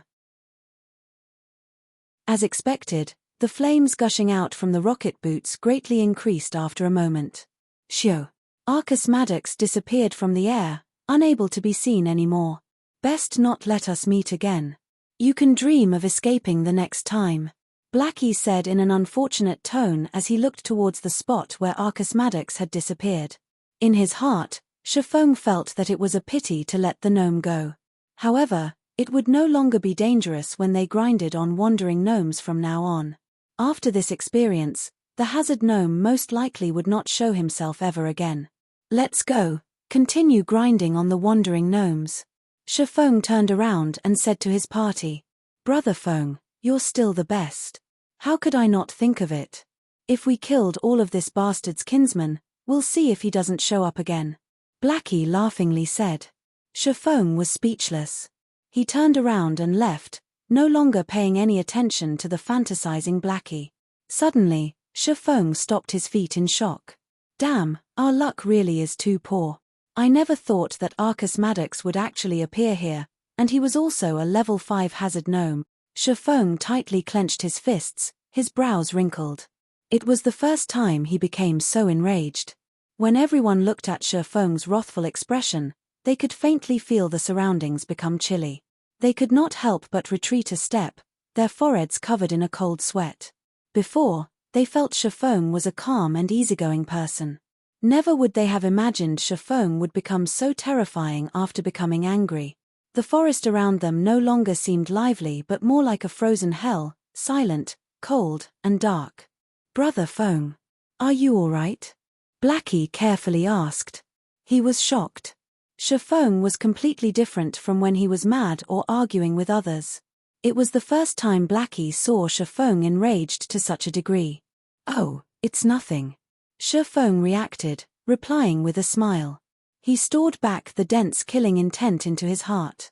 Such killing intent was slowly honed throughout the years Fong had played God's domain. Compared to the tyrant bear Cola of 10 years in the future, there was nothing special about Fong's killing intent. However, at present, it was considered unbearable for Blackie and the others. Fong finally recalled the name of Arcus Maddox. Arcus Maddox was a famous Grandmaster engineer within God's domain. 3 years after Arcus Maddox shocked the nation by creating the Sky Fortress, Twin Snake Ring, he had gone on to establish the Gnome Empire. With it, the new update Emergence of the New World also activated. At that time, countless superguilds started expeditions towards the fortress, Twin Snake Ring. However, all of them were annihilated, and Arcus Maddox was the cause of such a result. On the other hand, Fong was completely unaware of a great character had appeared right before his eyes. He also lost the chance to kill Arcus Maddox, so how could Fong not be enraged? Party leader, there's a box here. Did it drop from Arcus Maddox during the explosions? Gluttonous Mouse, who had been silent all this while, asked as he picked up a small metallic box from the grass. Fong received the box and took a look at it. He discovered the words Arcus Maddox carved onto the metallic box. Shortly after Fong opened the box, he said suddenly with a laugh, "Great. Good job, Mouse. With this, we didn't fight for nothing after all. When the group saw Shifeng in a happy mood, they knew the item must be very precious, as common items were nothing in Shifeng's eyes. As to wanting the item for themselves, none of them ever had such thoughts. They had long since made Shifeng their idol, and being able to aid their idol naturally made them happy. Let's do it this way. You guys stay here to grind and level up. I still have something that needs to be done. Notify me when you have all reached level 4. Shifeng kept the metallic box and hastily made the arrangements. Nobody could help him with the following matter. Only Shifeng was able to proceed. Everyone felt reluctant when they heard Shifeng's command.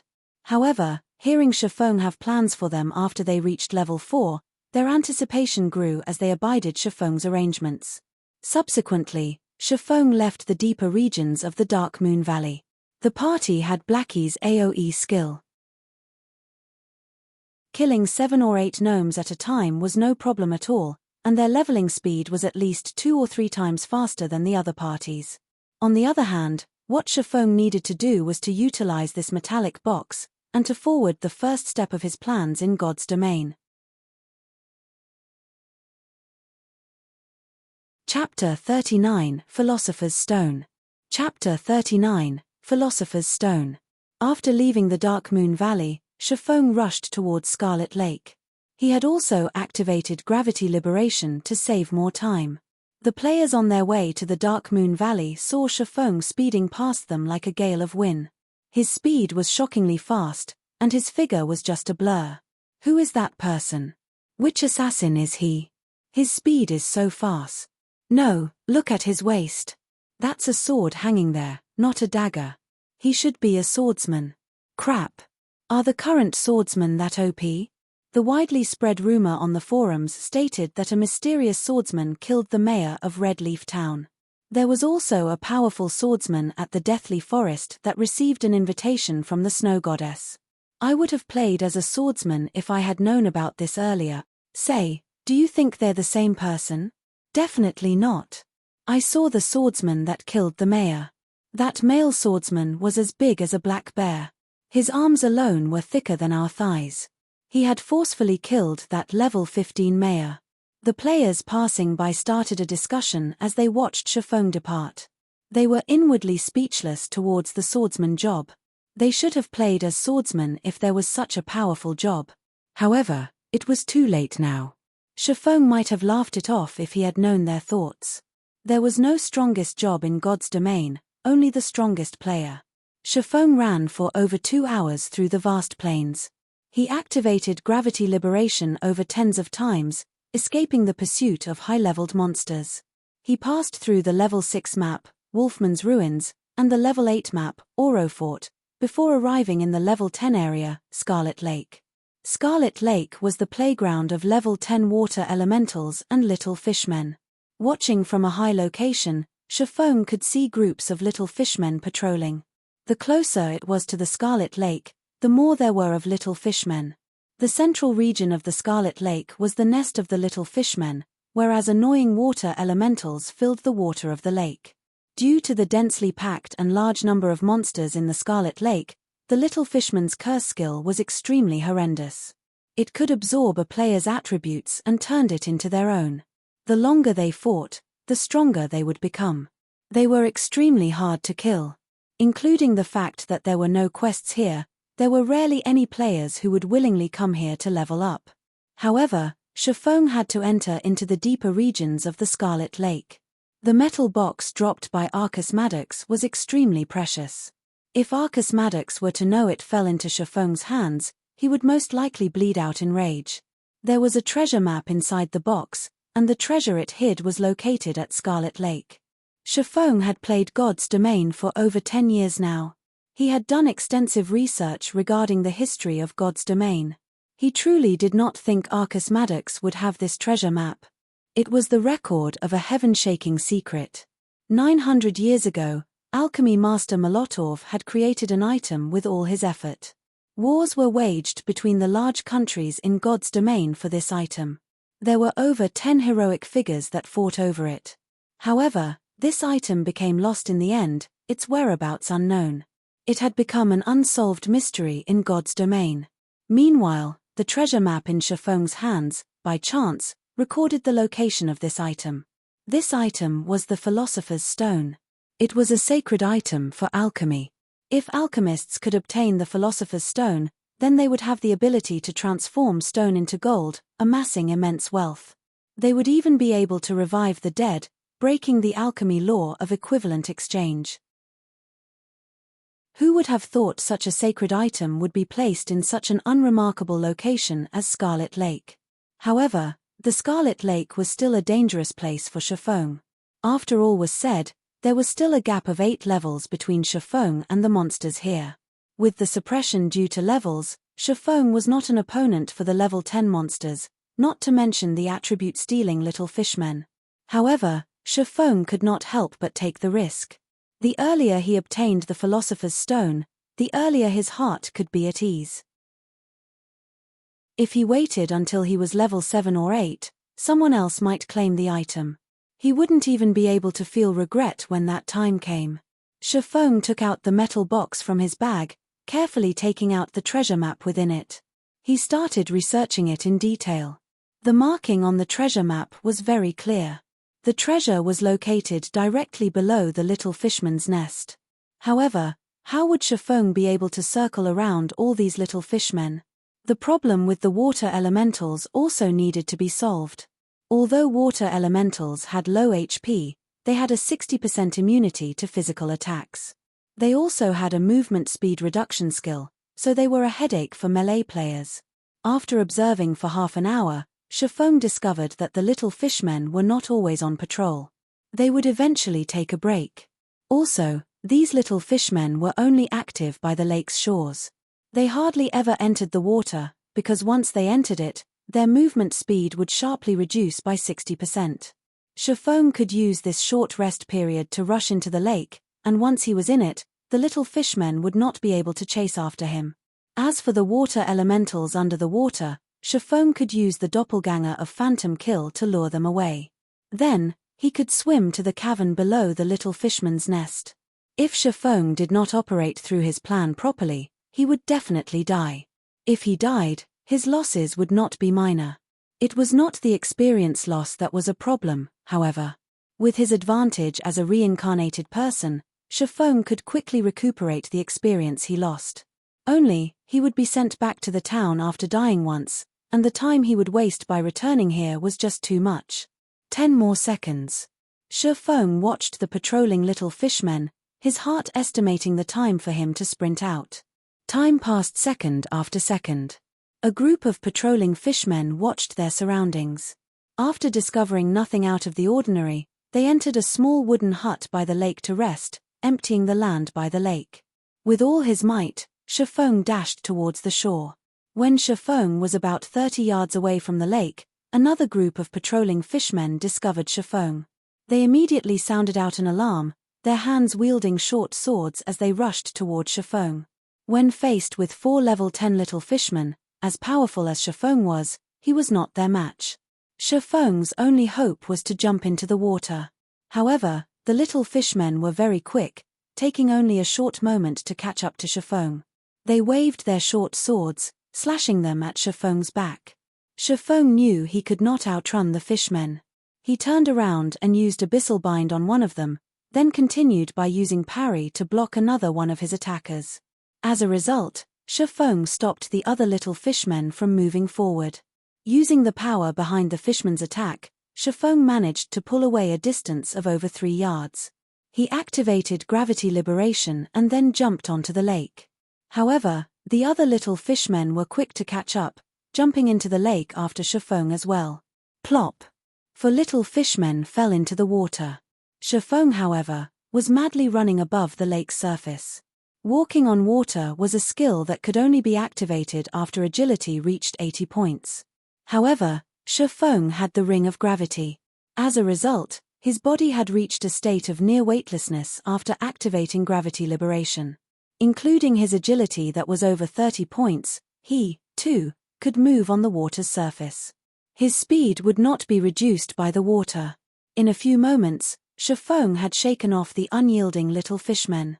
He ran to a location not far from the little fishman's nest, diving into the water. Just after entering the water, Shifeng discovered a cavern that was surrounded by a lot of water elementals. The water elementals were encircling around the cavern as if they were protecting something. Water elemental, common monster. Level 10. HP 750-750. Shifeng used phantom kill. His doppelganger swam over, luring the water elementals. Just as Shifeng planned, a group of water elementals had discovered the doppelganger. One after another, they chased after the doppelganger. Meanwhile, the doppelganger swam upwards. Although the water elementals had high movement speed underwater, it was an entirely different story when they were above ground. They were the opposite of the little fishmen, becoming extremely slow once they reached the shore. With the water elementals lured away by his doppelganger, Shifeng took the chance to quickly swim towards the cavern. Before Shifeng even reached the cavern, the system notified him of the death of his doppelganger. The doppelganger had only earned Shifeng over 20 seconds. After killing the doppelganger, the water elementals discovered an intruder near the cavern. They all hurriedly swam back to the cavern entrance. After discovering Shifeng, the speed of these water elementals increased by a fold as they sped towards Shifeng. Chapter 40 Sun Temple. Chapter 40 Sun Temple. Above the scarlet-colored lake, the speeding water elementals created waves of water that struck at the little fishman's nest. Waves that were as tall as a person enveloped the entire nest, destroying many of the small wooden huts on it. The hundreds of little fishmen inside the nest entered a frenzy. They screamed and bellowed, each of them holding weapons as they jumped into the water and swam towards the cavern below the nest. Dual-layered protection? Shifeng took a look behind him, shocked. As if hundreds of water elementals were not enough, now there were also hundreds of little fishmen following behind. With this amount, even 2 or 3 elite groups of players would not amount to anything. Shifeng had no choice but to increase his speed and rush into the cave. There was still a thread of hope for survival. However, Shifeng's speed underwater was very slow. It was incomparable to the druids who had their seal transformation, where their movement speed was increased by 50% when moving underwater. Instead, Shifeng's movement speed was reduced by 50%. Soon, Shifeng was just 50 yards away from the cavern's entrance. However, the enraged water elementals approached Shifeng as if they were flying, their distance between Shifeng shortening quickly. 42 yards. 28 yards. 20 yards. 10 yards. Just when Shifeng was only 5 yards away from the cavern entrance, the water elementals had caught up with Shifeng. They waved their gigantic icy fists towards Shifeng's head. The attacks from water elementals carried a freezing effect that reduced movement speed. As long as they hit Shifeng, the water elementals would cling to him till death. Shifeng hurriedly spun around and used parry, blocking the fist of the first water elemental. Using the water elemental's immense strength, Shifeng's body retreated backward by quite a distance. However, the remaining water elementals also rushed at him. "It seems I'll be going back to town." Shifeng looked at the hundreds of water elementals in front of him, feeling powerless. Just when Shifeng was about to give up, he had floated into the cavern. Inside, he saw a human-shaped ghost roaming about. It was roughly 30 yards away from Shifeng. Shifeng gave caution to the wind. If he had to die, then he would die trying. At the very least, he could obtain a little more information for future preparations. Hence, Shifeng used Windblade, his speed increasing by a large leap. Like a gale, Shifeng swept through the water and rushed to the shore of the cavern, escaping the clutches of the water elementals just in the nick of time. The moment the water elementals left the water, their speed was sharply reduced. They could not catch up to Shifeng's mad dash at all. After leaving the water, Shifeng quickly rushed towards the human-shaped ghost. The moment the abyssal blade was about to slash across the ghost's neck, Shifeng suddenly discovered the half-transparent ghost did not actively attack him. Shifeng abruptly turned the tip of his sword away, the blade sliding past the ghost's side. It did not attract the ghost's hatred. Close one, Shifeng felt cold sweat down his back when he looked at the ghost's information. Brave 1, Floyd. High Lord. Level 25. HP 360 000360 000. If Shifeng had attacked this brave one and attracted his hatred, even if he had 100 lives, he would still end up dead. Within God's domain, brave ones were only second to heroes regarding strength. Their position within a kingdom was even higher than that of a marquis and was second only to a duke. Even if such a great character had died and turned into a ghost, he was still a monster of the great lord rank. He was a tyrant amongst monsters. Without 100-men group of elite players, it was impossible to kill off this ghost. Could he be the guardian of this place? Shifeng looked at the brave one, Floyd, silently guessing in his heart. There were usually guards posted around places with treasure. As for the little fishmen and water elementals outside, they could be considered, at most, as guard dogs. They were unfit to guard an important treasure. Shifeng did not dare to stay any longer. After all, there was still a large group of monsters chasing after him. He hurriedly ran towards the inner regions of the cavern. The cavern was very large. There was a flight of stairs that led straight into the depths of the cavern, and following it down ought to lead Shifeng to the Philosopher's Stone. When Shifeng was right before the stairs, a sea of water elementals and little fishmen had rushed at him. It was as if they had an undying grudge against him. You lower life forms dare to sully this divine place. Prepare to receive divine punishment. Floyd's gaze suddenly erupted in rage, pulling out a dark golden greatsword from his back. The sword gave out a surge of evil that made it seem as if it were the master of the world. When Floyd raised the great sword, the surrounding air started becoming heavy. Following which, Floyd gave out a loud bellow as his arms swung the great sword with all their might. A strong wind, followed by a sword flash, swept through all the water elementals and little fishmen. Each and every one of the monsters turned into ash, and the cavern's entrance instantly transformed into a pile of rubble. Strong! Shifeng exclaimed in shock. He had sorely underestimated the strength of a brave one. Floyd's single sword could easily wipe out a 100-men group of level 30 elite players. A 300-men group might be needed to even have a fighting chance. It was unexpected that the water elementals and little fishmen did not even have the right to become guard dogs. They were all annihilated in an instant. Shifeng wiped away the cold sweat on his forehead. Luckily, he was a human and not a lower life form. Otherwise, his outcome would be similar to those water elementals and little fishmen. This place is truly vicious. I guess I can only go downward now. Shifeng looked at the collapsed entrance. Not even an earthworm could find a way through the debris.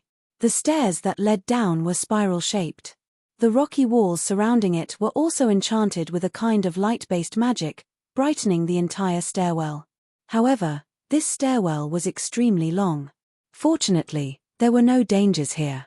After walking for an entire half an hour, Shifeng finally arrived at the end of the stairwell, at the beginning of a wide and spacious hall.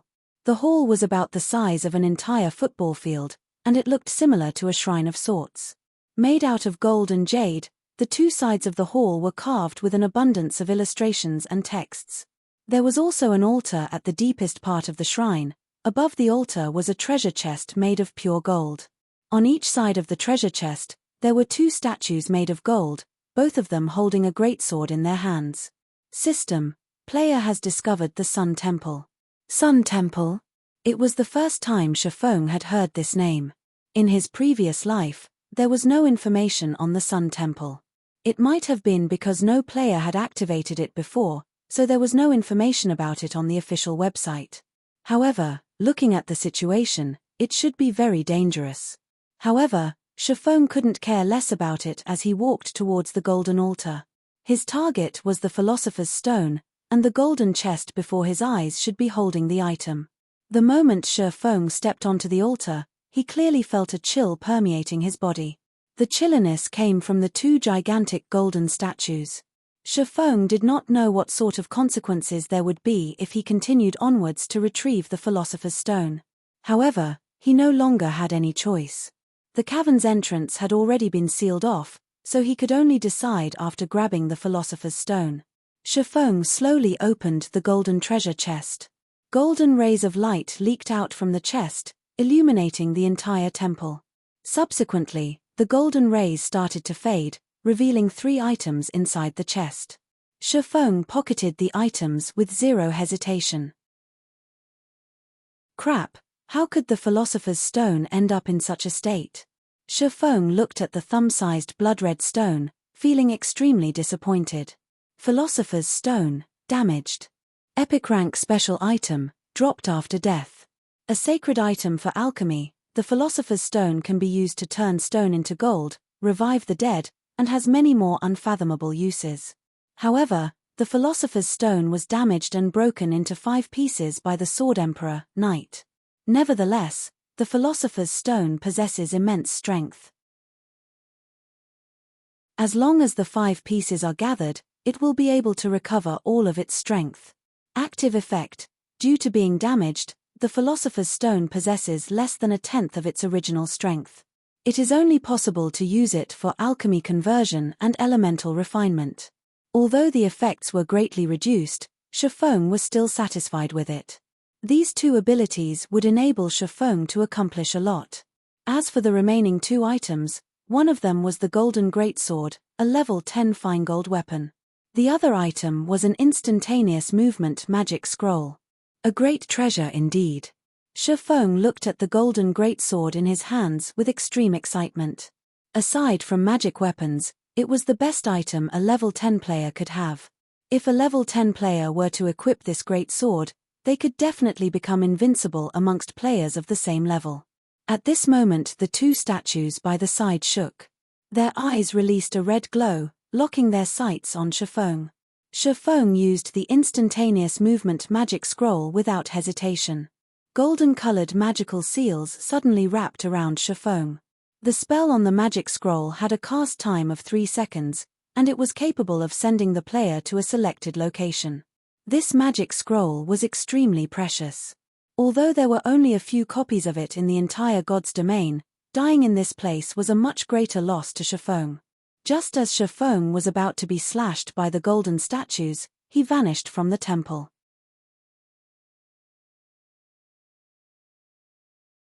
Chapter 41, Commotion in Town.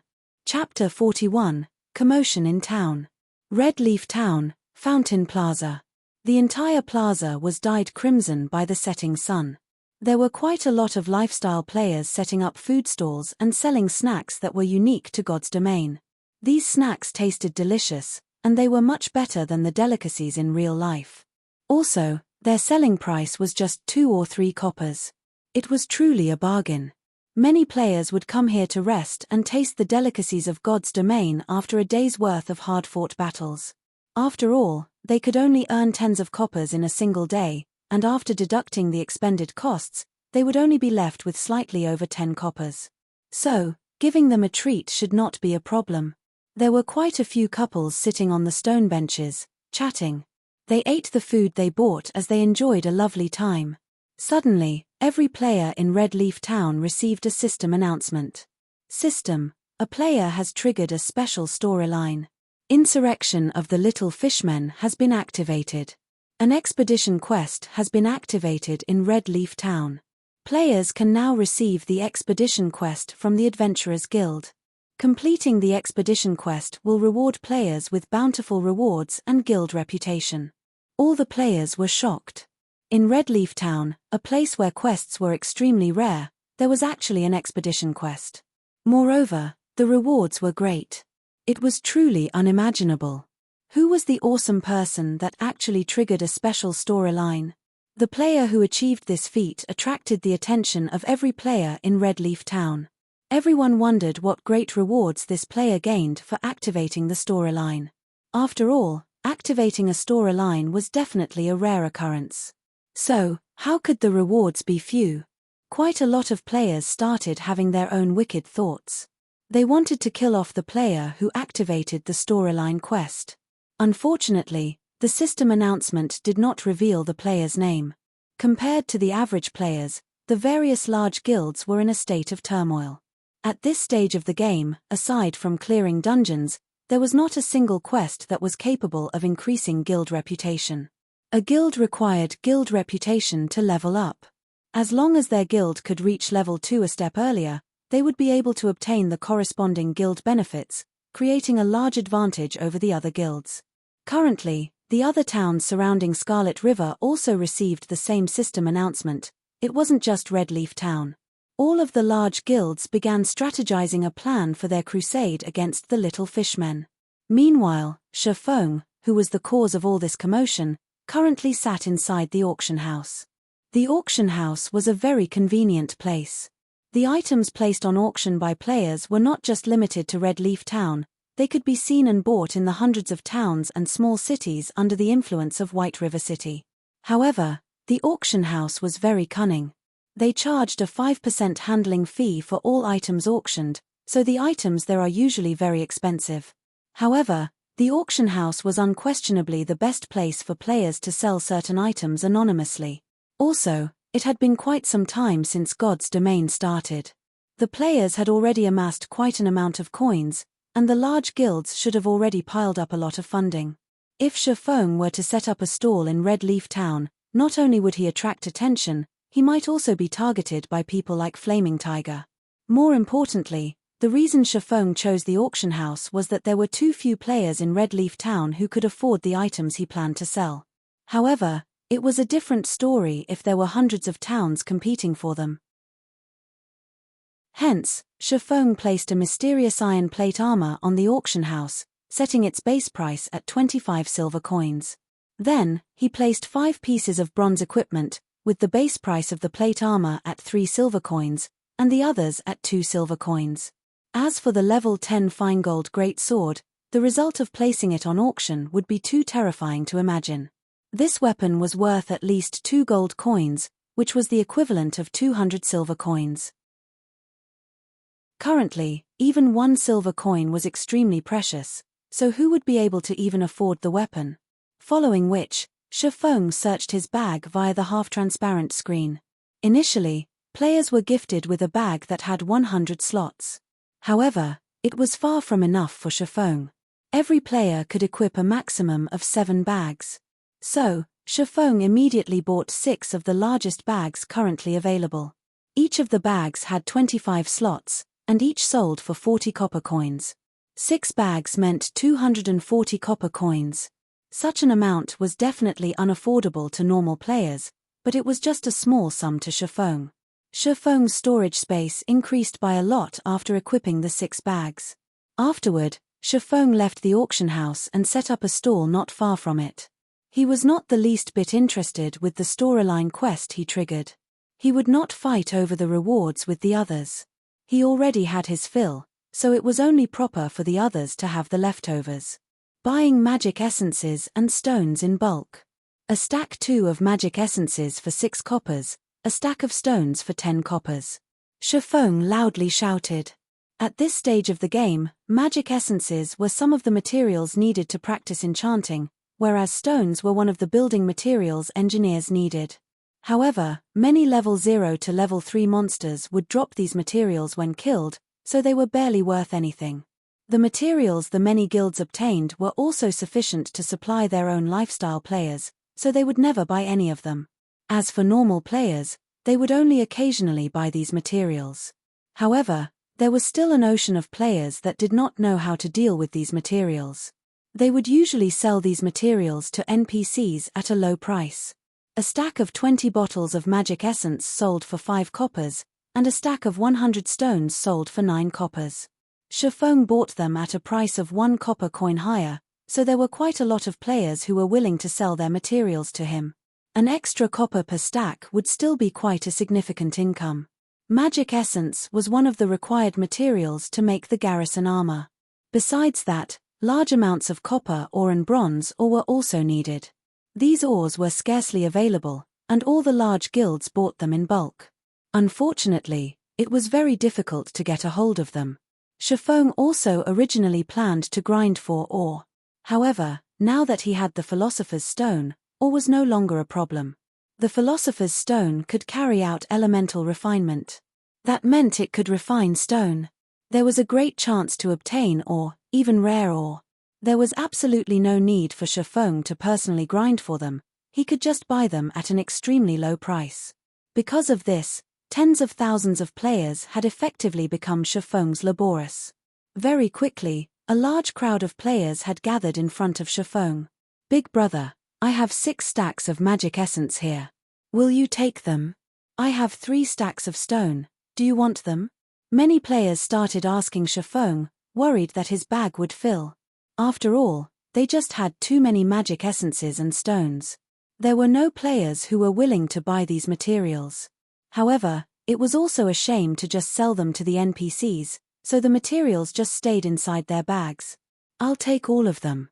Just trade them over," Shifeng said. Before this, Shifeng amassed quite a bit of wealth. Including his transaction with Gentle Snow, he was in possession of quite a lot of coins. Shifeng could definitely buy large amounts of magic essences and stones. A player was selling 3 stacks of magic essences here. A player was selling 5 stacks of stones there. Within moments, Shifeng had acquired 60 stacks of magic essences and 85 stacks of stones. The money that remained in his pockets was less than 10 coppers now. "Sorry, but I'm full," Shifeng packed up his stall after explaining. Suddenly, the many remaining players who came to sell off their magic essences and stones had faces filled with disappointment.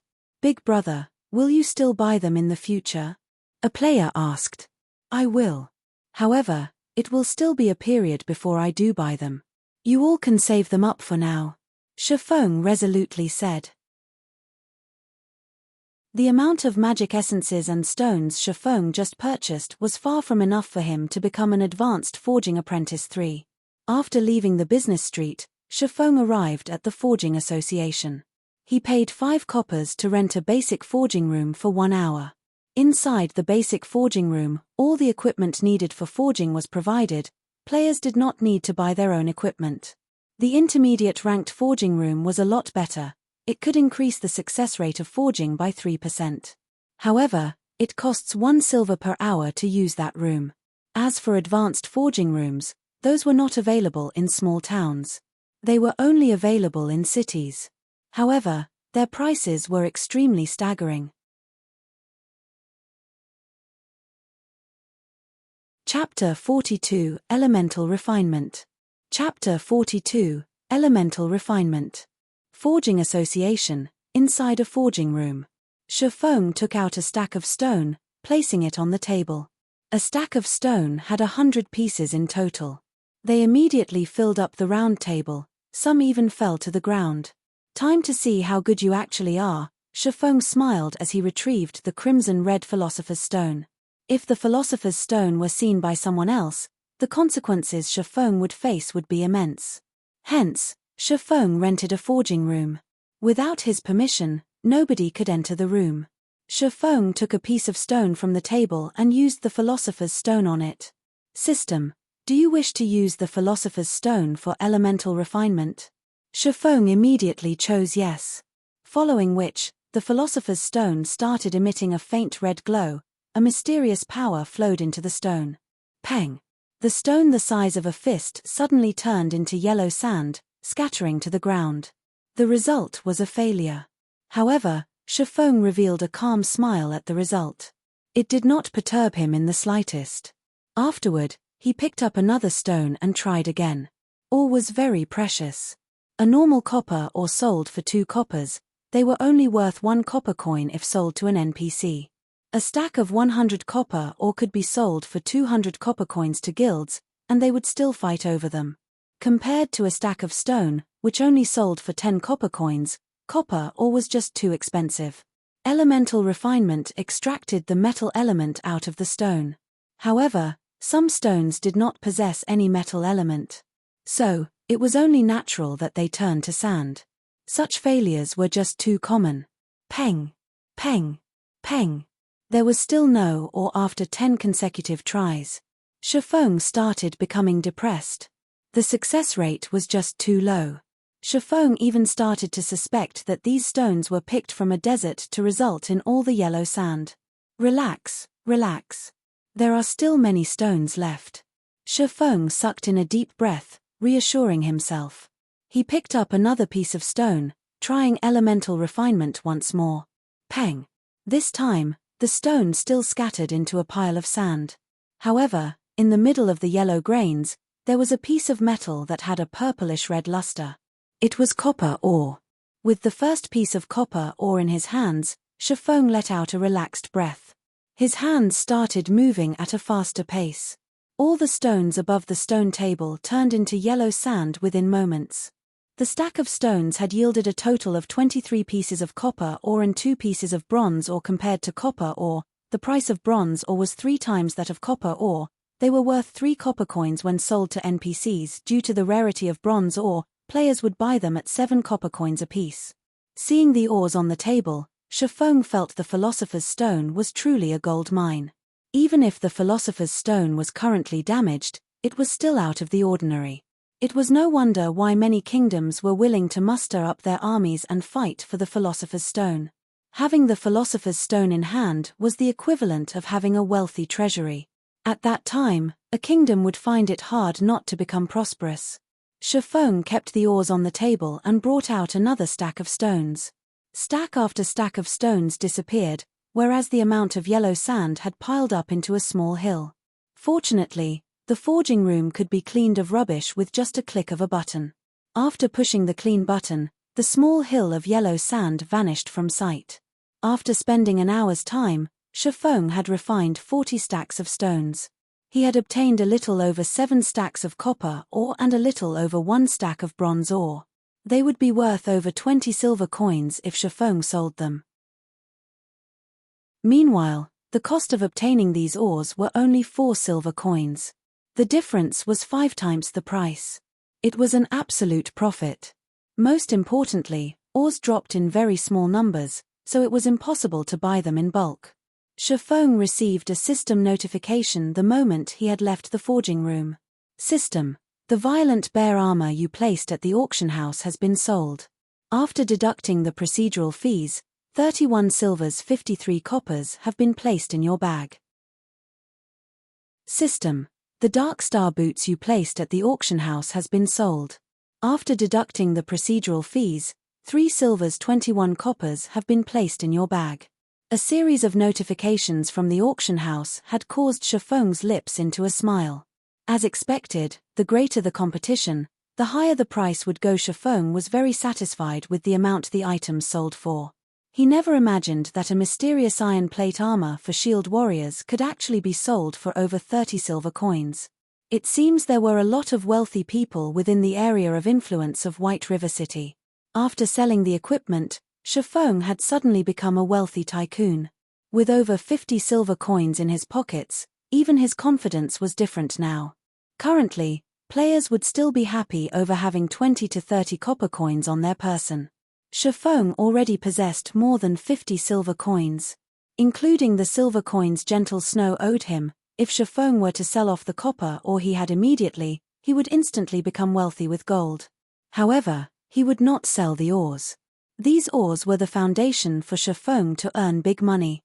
Following which, Shifeng rented the forging room for another hour.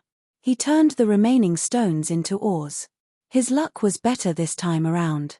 From 45 stacks of stones, he obtained 10 stacks of copper ore and 2 stacks of bronze ore. With this, Shifeng had a total of 17 stacks of copper ore and 3 stacks of bronze ore.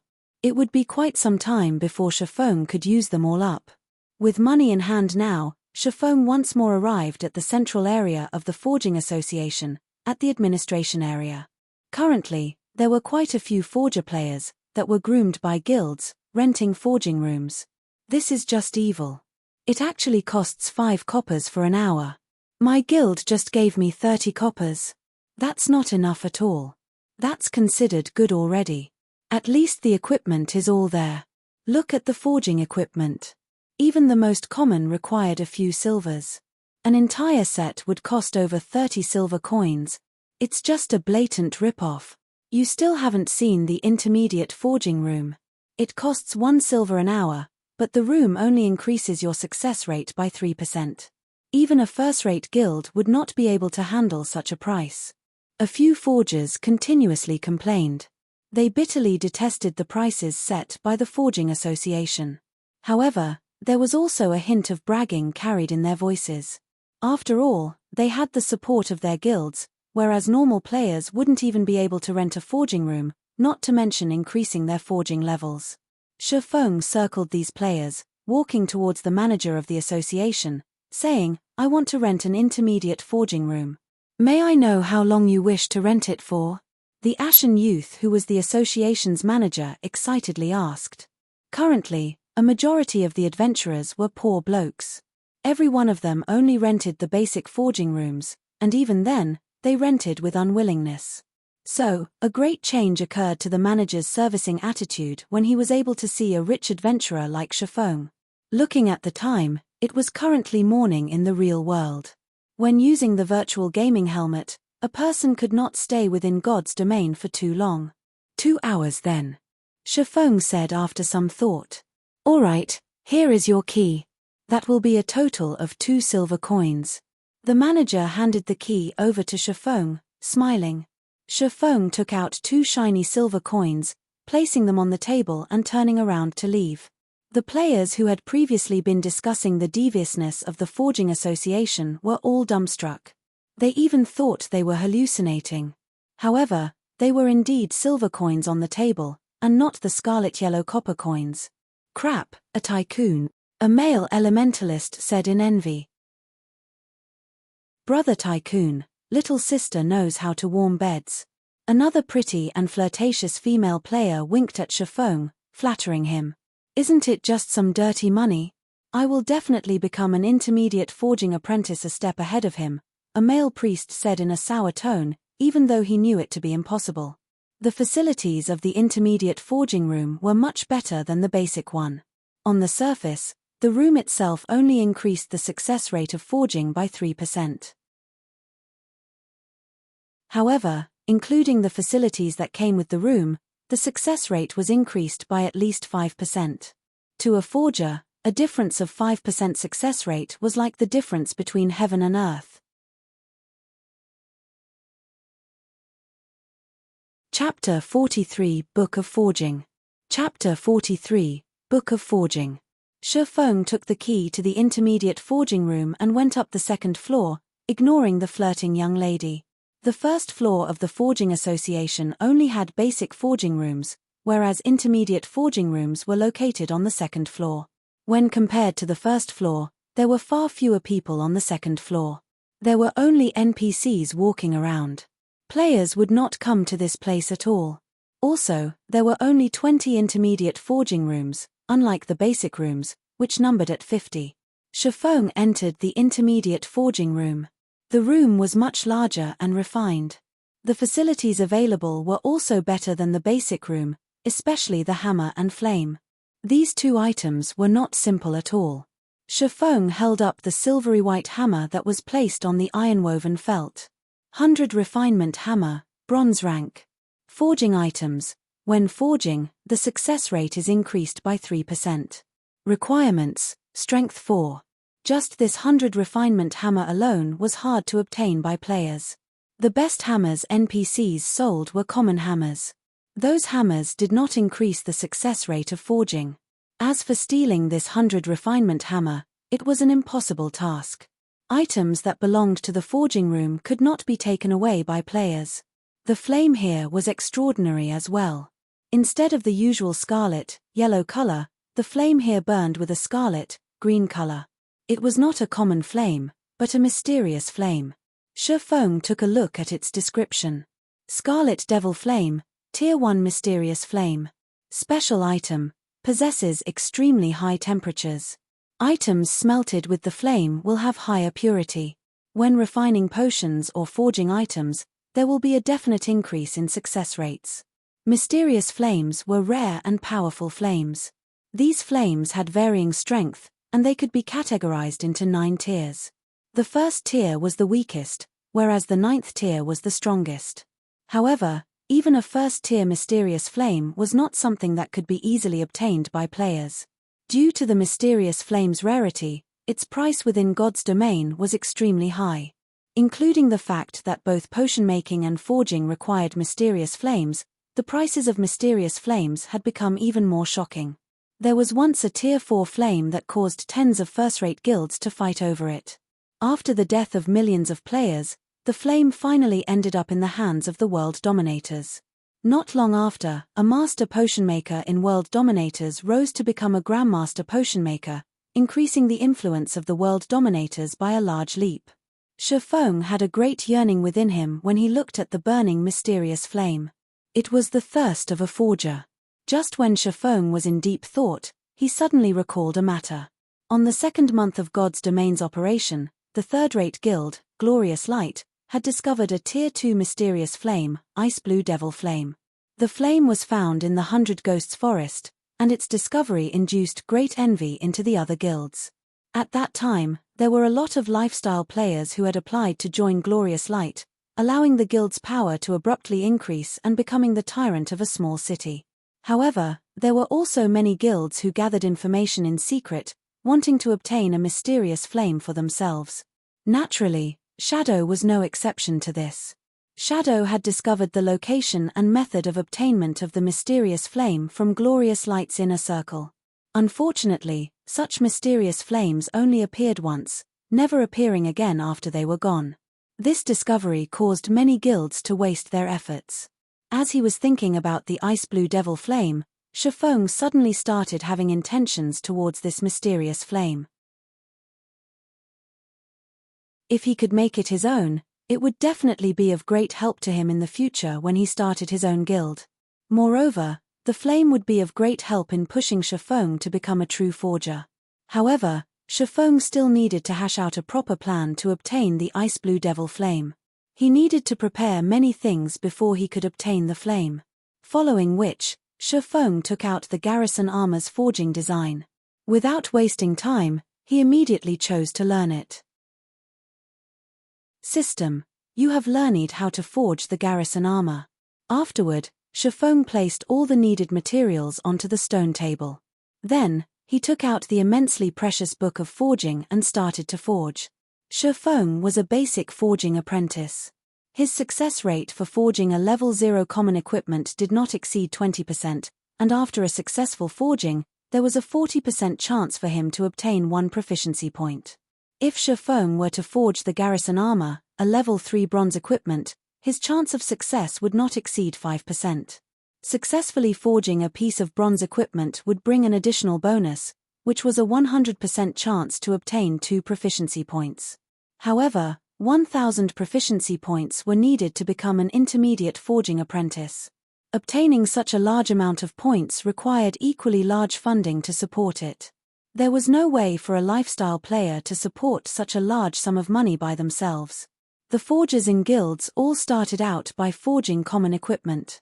There was not a single guild who would allow these lifestyle players to forge bronze equipment right off the bat. To begin with, they didn't even possess a forging design for bronze equipment, and even if they did, they wouldn't carry out such an action. The success rate of a basic forging apprentice was just too low, and the materials needed were just too expensive. A single failure would cost 1 silver coin or more. It was a loss that not even guilds could handle. Moreover, they couldn't even collect that many materials to make the equipment. However, Shifeng did not have such worries. He had the Philosopher's Stone, so he did not lack in resources. Furthermore, the materials needed to make the garrison armor were cheaply priced. It only required 5 bottles of magic essences, 5 pieces of bronze ore, and 20 pieces of copper ore. The cost of making the garrison armor was only 80 copper coins. When compared to the cost of making other bronze equipment, it was at least 20 coppers cheaper. The garrison armor also had very good attributes, so it was extremely welcomed. Shifeng wouldn't have to be troubled over figuring out how to sell it. The most important thing was the Book of Forging. The Book of Forging could increase the success rate of forging common equipment by 70%, bronze equipment by 50%, mysterious iron equipment by 30%, secret silver equipment by 20%, fine gold equipment by 10%, dark gold equipment by 5%, and epic equipment by 1%.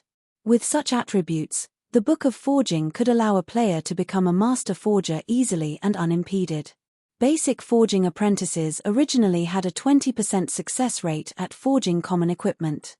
Including the 70% from the book, the success rate would become 90%.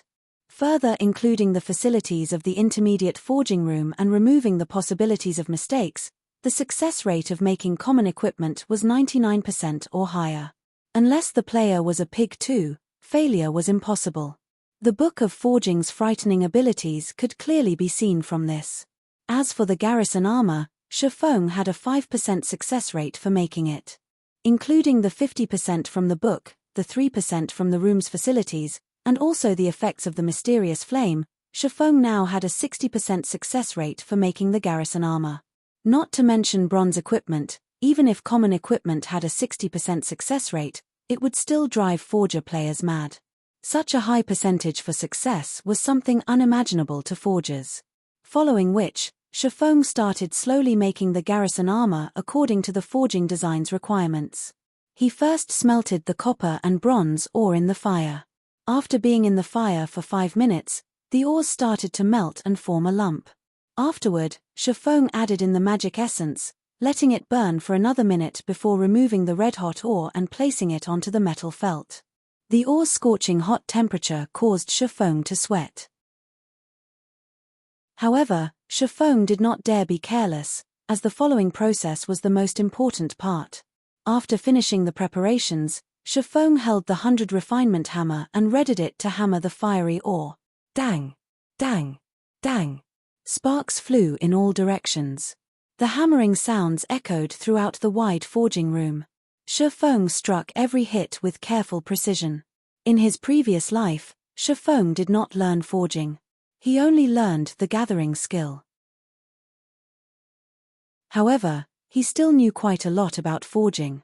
After all, he had conversed with a master forger quite often, so he was knowledgeable to the degree of not making certain low-leveled mistakes. After hammering the ore over 100 times, Shifeng felt that it was perfect. Shifeng wiped away the sweat on his forehead, carefully selecting the crimson ore's interface and clicking the complete button. Following which, the red-hot ore started transforming. Within 5 seconds, it had transformed into a silvery-grey colored armor. On the surface, there seemed to be nothing wrong with it. However, equipment's successful forging did not just depend on its appearances, there was also its quality. Quality included the equipment's attributes and rank. Bronze equipment that was badly forged would have their ranks decreased to common, or their base attributes would not be up to standards. Hence, Shifeng selected the information of the armor, checking whether it was a success or a failure. Chapter 44 Change. Chapter 44 Change. Although Shifeng could handle failure, there was nobody who was willing to squander their money for no good reason. So, Shifeng was, more or less, slightly nervous. After Shifeng selected the option to check the armor's information, 3 words appeared on the panel: identification in progress. The red loading bar slowly increased. The system was currently determining the statistics of the equipment. After 3 seconds had passed, the system finished identifying the armor and revealed the armor's information. Garrison armor, bronze rank plate armor. Level 3. Equipment requirement, strength 10. Defense plus 22. Strength plus 2, endurance plus 2. HP plus 150. Durability 35/35. Additional ability. Defensive power, reduces damage taken by 3%. Restricted to shield warriors and guardian knights. System. Garrison armor has been successfully forged. Forging proficiency increased by 2 points. Obtained 800 EXP. Great. It even has an additional ability, defensive power. Shifeng was extremely happy when he saw the additional ability on the garrison armor. He never imagined his first try at forging a piece of bronze equipment would be a success. He even obtained so much EXP. It was no wonder why the master forgers in his previous life never went out to grind, but their levels were not a bit low. Not only had the garrison armor forged met the standard attribute values, but it also possessed an additional ability. Originally, the garrison armor did not possess defensive power. However, when the forger exhibited extraordinary skill, coupled with the presence of the mysterious flame, there was a chance for an additional ability to appear on the equipment. In such occurrences, the price of the equipment would be increased to another level. Shifeng took his time sizing up the garrison armor, feeling the texture of the silvery gray metal and admiring its eye-catching design. The average piece of bronze equipment was absolutely no match for it. Shifeng was very satisfied with his creation. Currently, common equipment was still the mainstream equipment for players. Even if players were to reach level 6 in the future, it would not be a surprise to find them wearing only common equipment. After all, it was too hard to obtain bronze equipment. As for the elite parties, just having 1 to 2 pieces of bronze equipment was considered being blessed. The garrison armor could be used by both shield warriors and guardian knights. If Shifeng were to sell the armor, the elite parties would definitely welcome it. After all, the quality of an MT's equipment could ease the difficulty of conquering a dungeon a lot. Even if Shifeng were to set the price at 4 silver coins, these parties would still buy the armor, regardless the cost. As for the defensive power of the garrison armor, its benefits towards a party's MT went without saying. Shifeng would not accept anything lower than 5 silver coins for this armor. With his first experience at successful forging, Shifeng continued forging garrison armors. However, Shifeng took out the 100 refinement steel this time. He wanted to know what effects the steel would have when it was used to forge equipment. Within 10 minutes, the second garrison armor took form. However, the color on this garrison armor was different than the previous one. Instead of having a silvery gray color, it was pitch black now. After going through 3 seconds of identification, the system displayed the statistics to Shifeng. Garrison heavy armor, bronze rank plate armor. Level 3. Equipment requirement, strength 14. Defense plus 25. Strength plus 2, endurance plus 4. HP plus 150. Durability 40/40. Additional ability. Defensive power, reduces damage taken by 5%. Restricted to shield warriors and guardian knights. System. Garrison heavy armor has been successfully forged. Forging proficiency increased by 2 points. Obtained 1000 EXP. System. Due to your forging genius, forging proficiency has been increased by an additional 2 points. Currently, Shifeng had completely forgotten about the additional proficiency points that his forging talent gave him. Instead, his eyes were fixated on the garrison heavy armor. The attributes on the armor were already comparable to a piece of level 3 mysterious iron equipment. The price tag on it was at least 10 silver coins. Shifeng never imagined that the 100 refinement steel would create such large changes. Shifeng had no choice but to admit that the item given by a master forger was not ordinary. Unfortunately, Shifeng only had 9 pieces of 100 refinement steel remaining. Naturally, now that Shifeng knew the effects of the 100 refinement steel, he would not simply squander them away. He would set them aside and use them when he had good equipment to forge. 2 hours quickly passed by. Shifeng forged garrison armors without stopping during this time. He had obtained a total of 23 pieces of garrison armor, but he also failed to forge 4 pieces. Shifeng was very satisfied with the result. A single, successfully forged garrison armor could easily remedy the loss of the 4 failures. At the same time, Shifeng himself had also risen to level 3. His current level was not that far from the expert players. Moreover, his forging proficiency had increased to 44 points. Such an increase was at least 4 to 5 times faster than those forgers that belonged to guilds. Following which, Shifeng left the intermediate forging room and arrived in front of the auction house. He immediately auctioned off the 11 pieces of garrison armor that did not possess defensive power, their base prices set at 4 silver coins. As for the garrison armors and garrison heavy armor that possessed defensive power, Shifeng placed them aside for now. He wanted to let these guilds and elite parties have a taste of the armor first. That way, the remaining garrison armors could be sold at an even better price. Afterward, Shifeng set up a stall in the trade area, casually yelling out. Following which, many players ran over to Shifeng, selling their stones and magic essences to him. After purchasing the materials for half an hour, Shifeng took a look at the time. It was near nightfall in God's domain. The monsters at night became much more powerful and killing them became much more difficult. This period was not suited for leveling, and Shifeng should rest as well. Currently, he was still using the virtual gaming helmet, not the virtual gaming pod, to play God's domain. The virtual gaming pod could provide the energy and nutrients required by the player's body at any time. It could also stimulate the body's muscles, preventing the body from weakening due to playing God's domain for long periods. Shifeng's finger tapped and clicked, calling out the system interface and choosing to log off. Currently, within the cramped rented apartment, the sunlight had long since seeped through the windows and scattered throughout the room. The temperature within the room was also starting to rise. Shifeng took off the gaming helmet. He lifted up his body and stretched. After more than 10 hours of inactivity and lying on the bed, Shifeng's body was numbed throughout. He needed to move around before he could return to normal. Shifeng started doing push-ups, sit-ups, and other forms of basic training. In this extremely materialistic age, body training had already become indispensable in one's life. After tens of years of constant research, scientists have managed to obtain a huge breakthrough in strengthening the human body and prolonging its lifespan. Mankind could now retain their youth for a longer period. The breakthrough also increased the average lifespan of a person to 100 years old. At the same time, scientists had pointed out the necessity of working out the body. Henceforth, the age of exercise had arrived.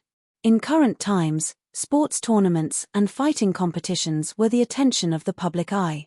Just in the university alone, there were already plenty of sports societies and martial arts societies, and they were very welcomed by the students. In the current society, those who did not possess a trick up their sleeves would be looked down upon. On the other hand, those celebrity athletes and martial arts experts were absolutely revered.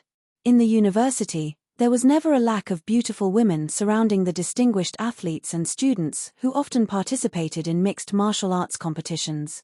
As for pretty boys, their time has long since faded from popularity. In his previous life, Shifeng did not pay much attention to his body. As a result, he nearly caused its destruction. By the time he wanted to train his body, he was no longer young. Even if he had trained with all his might, the effects would not be great. In this life, Shifeng would not be the same as before, naturally. He would not solely pay attention to God's domain, ignoring his body's training. After training for half an hour, Shifeng's entire body was covered with sweat. It looked as if he had just taken a shower. Just when he was about to dine on his cooked instant noodles, his phone started ringing. Shifeng looked at the contacting person. Unexpectedly, it was the usually silent female class monitor, Zhao Ruoshi. "Class monitor, what's up?" Shifeng asked after answering the call. According to Shifeng memories, aside from attending classes, Shifeng never had any contact with the female class monitor. Within the 4 years Shifeng had spent in the university, he had not spoken over 100 sentences with Zhao Ruoshi. "Shifeng, hurry over to school.